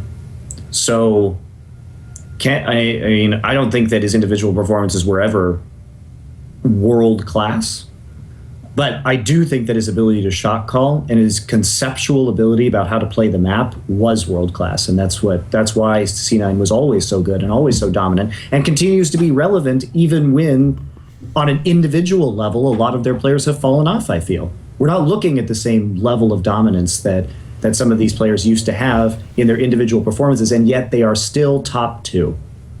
Yeah, that's actually the point I made last week, where actually I thought it was good that they were willing to remove High, is that they'd got to that point where they were leaning on the fact that they needed to have really smart. That was all that was going to win them games at this point in time. It was never going to be like some super duper performance from 1 or 2 players that could carry them through, you know. So actually, maybe sneaky from time to time, but you don't want to bet all your money on that. And obviously this time they literally almost did lose to Liquid. That really almost happened. That's not some inconceivable. It's not like, oh, and they might have if someone had done this. Like, no, that was very close to happening. Not only that, they were very close to fucking it up in the regular season and not getting it together last. You know, all these things had to go their way just to come second and not really have a competitive finals. So if that's the best case scenario, like, yeah, it's time at that point. There's not really any reason to stick with the old formula, because it's like we've always said on this show. I always think it's a great principle to have. If you have a lineup that's really good, it can win. It's true, you shouldn't break it up, but the caveat is until you know it can't win anymore. Well, if you look at the lineup now, you add in IEM and this whole split and the playoffs here, it's not going to win. What's it going to win? It's probably not going to win NA unless something happens to TSM. You're not going to win a tournament like IEM, assuming it has any decent teams there. Even at your peak, you weren't going to win tournaments like that. You're definitely not going to win Worlds, so you can't win at any level at this point in time. Also, the advantages that C9 had in terms of their shot calling are slipping. And they're still, I think, the best at it. I still think they have the best shot calling in NA. But teams are getting good enough at it that the lane performance and the early game domination that other teams are able to get on them mean more and more and more. So it becomes less and less of an advantage as other teams improve, because they're not improving at the same rate in that department as the other NA teams are. Okay, here's a bold statement as well. If you're a fan of Cloud9, maybe you're sad right now, like, oh, I wish I could keep playing. Here's a way to think about it. Okay, first of all, Hai had a wonderful career, and now, secondly, he has injuries, so it probably helps to have time off. He also just can't even practice enough to play the game at this point. I mean, he has a serious injury. He needs to take a break at the very least, if not retire. But if you're a fan of Cloud9's players, right, think about this. Well, if they have these issues and they have these limitations, why would you want to waste Sneaky's prime just letting the motor run completely dry of petrol and having nothing left whatsoever? Now's the ideal time to get in a strong mid lane and have another carry threat on the team, along with Sneaky, who's doing really well, and then potentially be the best in NA, be the best in the West, start to compete for Worlds or something, because if anything, I mean, I have to say part of the problem also is, like, I think Balls really had some issues this split. Like, he's been the notable drop-off, because Hai always had these issues. He got even more exposed when other players on the team like that, for example, didn't really do anything. So they definitely need another carry threat. That's like for certain, whoever it's going to be. Because otherwise, if I were them, I mean, if I'm going to have to cut someone else in the future, Balls is the next name on the list, unless he picks things up massively. I would agree with that, too. I think Balls had some really questionable team fighting and champion pool issues over the course of the season, and he was okay, but he certainly wasn't the same Balls that was doing very well previously, when Balls was perhaps the best single player on the team for a lot of last year. Like, that's how differently people look at teams, because I know historically the two names was always Hai first, and then they always said Lemonation second. But the thing is, like I've already mentioned, I think I mentioned this on last week's show, Lemonation's awesome in terms of knowing exactly what his skill set is, what his AD carry wants, and being able to play around that. And secondly, it's not like in most scenarios where you have like a weaker support player, which he is compared to the best support players, the reason why you want to swap one out is because it's a forgiven type scenario where it's like, right, well, if we swap out for a really strong mechanical support player, then we can like dominate every lane and just shit on the opponent. That's not even what Sneaky's gonna. That's not his style anyway. Yeah. So it wouldn't even be that beneficial. In fact, if anything, it might take away from the team. Yeah, I agree. I think that synergy is pretty important. It's just unnecessary to fuck up at this point in time. There's nothing wrong with that bot lane, put it that way. That's fine, I think. Okay, before I just go on to this next topic, I have to reference, while Hai is still in our mind, some interesting statements he made, Monte. So, in his AMA, he said that he thinks TSM or EDG will win MSI. So he didn't even mention whoever from Korea will make it there. What do you think of this statement? I don't understand how he can possibly believe that. I think that the Korean teams are going to do just fine at MSI. I think they are contenders. I think either EDG or whichever Korean team goes will be the favorite. And that's that. I mean, I will say, as a general trend for people who aren't aware of this context, players tend to really overhype people who beat them specifically. Like, if an individual player or a team always beats them, they will always think they're just gods. Like, there's nothing you can do against, So as a result, I know historically in esports, time and time again, I've heard stories where someone who'd practiced against their opponents would be like, oh, that guy's definitely going to win now. Like, I mean, think of, okay, here's a perfect example. Last year, in the playoffs for summer, do you remember all those stories like, oh, Curse is just shitting on people in scrims, they're going to beat Cloud9 for sure, they might even win LCS this time. Well, we all saw that finished out, didn't it? They finished in 4th place. I mean, you'd think that they would have more confidence in the Korean teams, considering they got absolutely destroyed by GE at IEM. Yeah, but maybe this finals thing was still in his mind. Like, I mean, presumably they've been scrimming also during this split. Maybe TSM just seemed too polished, too good at different positions.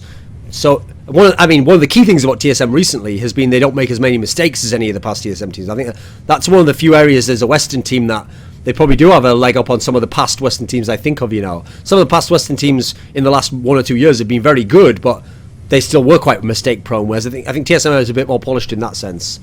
I guess the issue that I see in terms of, especially if SK Telecom goes and the matchup versus TSM, I do think that legitimately this is NA's best chance ever to win a major title. I'm trying to think. Well, when you think of the teams that represented them in, you mean in the LCS era? Yes. Because, I mean, otherwise you're going to have to go back to, like, theoretically, CLG could have won that Hanover that M5 played in the semis, sort of, but we're having to go back pretty far at that point in time. So ever since like let's say ever since the LCS era started, and we're talking about TSM just did with IEM, and that was a good win for them. We're talking about a tournament where the number one team from every region is represented, right? Which is only MSI and Worlds as we have it right now. So in that context, do I think that NA has the best chance they've ever had? Yeah, absolutely. I think TSM is the best Western team. I think that they've been playing pretty solid. But if I think about SK Telecom versus TSM, I don't like SK Telecom in every position is better. Unless they put Tom in. Fair. Let's give Santorin something, Monte. Come on. I think Santorin and Bengi maybe, or I don't know. I think Bengi's still better.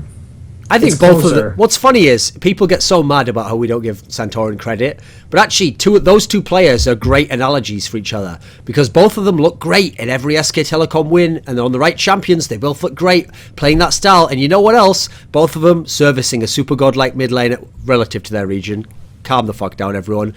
Super godlike mid lane relative to their region is way better than everyone else, and their whole job is service that guy, do whatever he needs. In which case, they look really good. But you know what?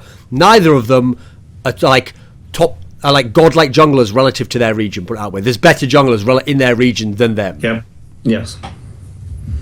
It's like the key difference between a team player who works well in the right team and a player who's just... this is an area where people get really confused. They don't understand why, as an analyst, if a player's really good but he's on a bad team, why they get more credit than the player who's really good but he's helping a better team win. It's true that the other player... Okay, this is why I like to use these terms. Rather than saying which player is better, the player who's a lesser player but playing more effectively in that team, I call it that, and a more effective player, but he's not better. In the same way as we all now know, hopefully, how utterly stupid it was to keep saying Lupo was the best top laner in the world last year. Like, that's so played out. Like, I'm glad people finally got to see that. Because, like, no, he was on the best team, and then he was able to play the right style for that team to make them win. And that's how he then got to have this legendary status. The difference is, people like Save, Flame, I mean, there's other names you could toss in there. Obviously now Leopard, Duke. You can toss these on lesser teams and they'll perform as good or better, and from carry roles and, all that sort of thing. So it's a different judgment you're making when you talk about these players. What did you think about High's comment that the West's chances to win Worlds were extremely good? Now listen, I realise when some people do AMAs, you notice some pro players just do like a one-sentence answer. So maybe they're a bit flippant. Maybe they're just a bit too quick in terms of how they answer, and they just bash off any old keys. But I'm sorry, if I examine this is an insane statement. What do you think of this? Extremely good. Ludicrous. What does extremely good mean? I would put extremely good, if I were to use that phrase, at what, 70, 75% chance? Extremely is basically almost like saying they're a lock to win. It's about one step below a lock, as in like they can't lose, basically. I'd go like good, very good chances, extremely good, 100% lock to win. So I'd be like, it's got to be at least 80%. Come on. Okay, I guess that's true. I was giving it a little bit less, and I don't even know where this is coming from, because I think TSM is vastly better than any Western team at the moment. So TSM's chances are extremely good to win Worlds. Do you think the rest of the West is going to somehow do a lot better in the next season, and that Korea, which was ravaged of talent, which is already starting to rebound back into being some of the top teams in the world, is not going to show up, and that China, who took a lot of the superstar Korean players and will have figured out better play styles and integrated them better into the teams by the time that Worlds rolls around, that there are 3 teams from Korea and 3 teams from China's going, and the West will be sending an equal amount of teams, and you think that they're going to be that's a favorite? That's also what's naive about this. I do think it's better. I think their chances probably are better than they have. But think about this. Think about if you were to... I'll be as generous as you could ever be. And by the way, I don't agree with what I'm about to say, but let's be as generous as possible, okay? Let's imagine I gave TSM a 33% chance to win Worlds, and then I gave EDG a 33% chance to win Worlds, and then I gave, just because it's you, I'll say SKT a 33% chance to win Worlds, and because this is the current circle jerk, haha, Europe has no chance, like whatever, but I've given the 3 best teams, they're not the 3 best teams, but you know, the representatives of their regions each an equal chance. That would still not make 33 out of 100 of extremely good. Like, you know, that I hope that's not even a debatable point there. Because here's the thing to understand there, guys. I know what you're thinking. Yeah, but you've given them the same chance as everyone else. No, think about what I just said there. I've just said that they've got a 1 in 3 chance of winning, and that 2 out of 3 permutations of that is that whether, I didn't say which one, but one of the other 2 will win, which is part of what we're trying to say here. Even beyond, is TSM as good as those teams, which I don't think they are, and I don't think they will be at Worlds. Even if that wasn't the case, they would likely have to beat multiple Asian teams to win the league. Like, maybe they'll have to beat the best Korean team, the best Chinese team, the second best Chinese team. You don't just win one series and win Worlds. Like, we saw that, you know, the bracket is sick. So you actually have to be really good to win. You have to be extremely good probably to win. So I don't know if he just said the extremely part, like, without thinking too much, and he just meant it's good or it's as good as it's ever been.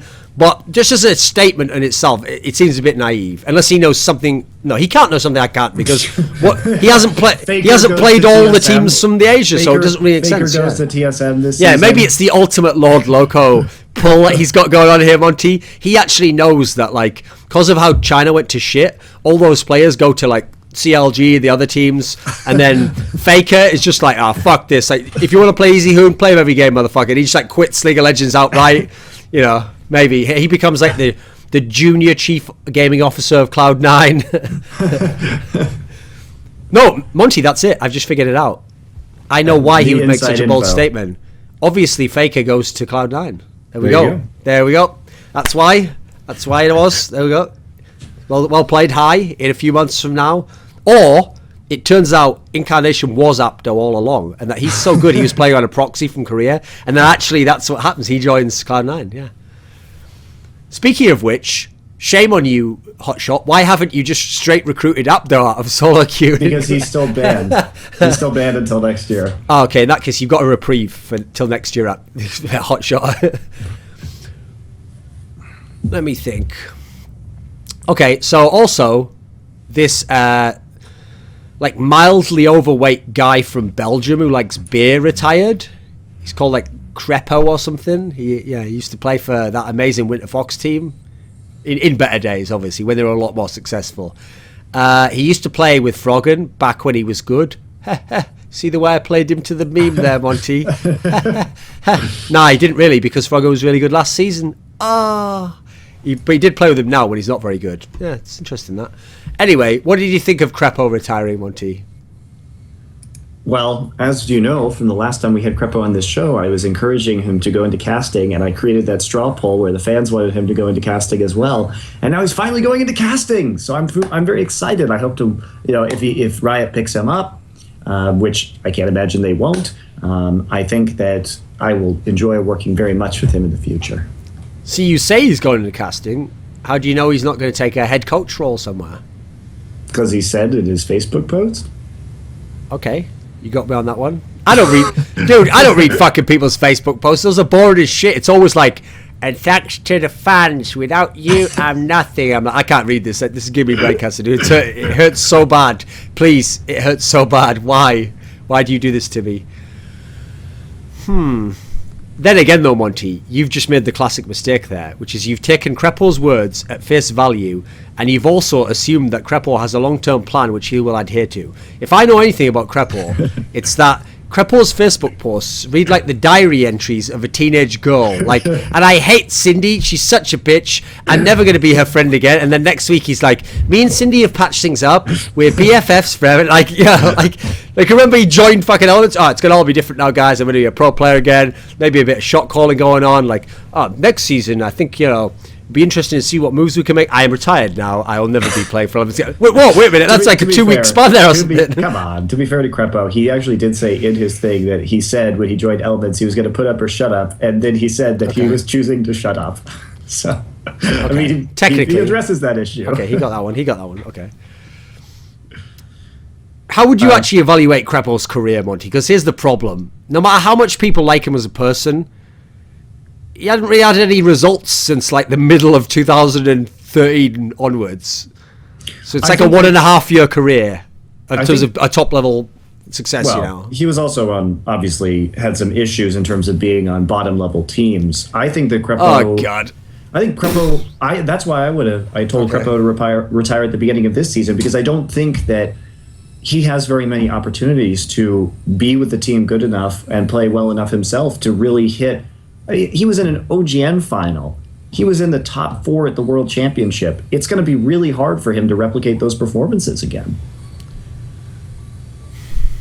That's why it's interesting that, for me, the moment when I knew Krepo was never going to go anywhere close to those heights again was, if you remember that original rumor when Glebe got cut or was benched, was that, actually, I think it might even, I can't remember if it was before Glebe or after Glebe, when people were speculating that Krepo was going to join TSM, when apparently he'd been like to the TSM house or he duo queued with Wild Turtle or something, I remember thinking at that moment, right, this could be the chance. If they bring him in now, maybe this is the right sort of team, or he could be the right sort of influence, and he could synergize well with Wild Turtle. And this is his chance to get back up there, like maybe be on the best Western team. Then from there, you have to see if he can become a top international team. So when that didn't happen and they stayed in what became Winter Fox later, and then now going into Elements, I would have bet money nothing would ever happen in those teams. Not because he's a bad player, just because he's not good enough that he's ever going to be the difference maker, He'd need to be with a really, really favourable situation in terms of what he could get, I agree. And that's not to say, I think Krepo did have a very solid career. There are so many, I think, specific occurrences that would have to happen in order for him to be on a team. Just like any Western player, though. I mean, legitimately, how many Western players at this point are going to be top 4 worlds, are going to be competitive to the level where they could make the finals in a season in Korea? It's extremely unlikely. Well, if you remember, the only players who've been top 4 worlds in the last 2 years is the Fnatic players. Only Western players, yeah.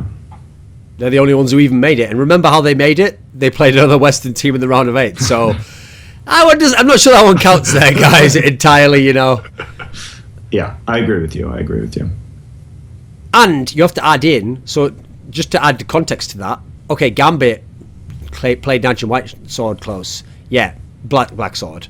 But that's also because that was a round of 8 quarterfinal, which is also another reason why it's going to be so hard to get top 4s now, because in the quarterfinals you might have to play an Asian team in a best of 5. So yes, it's going to be hard to get to those semis for anyone. Yeah. And also that was 2 years ago too. Whereas in this year, in the most recent World Championship, it was pretty one-sided between Asian teams and Western teams in quarters. And indeed, only 2 out of the 8 teams were Western teams in quarters. Indeed. I think that's it.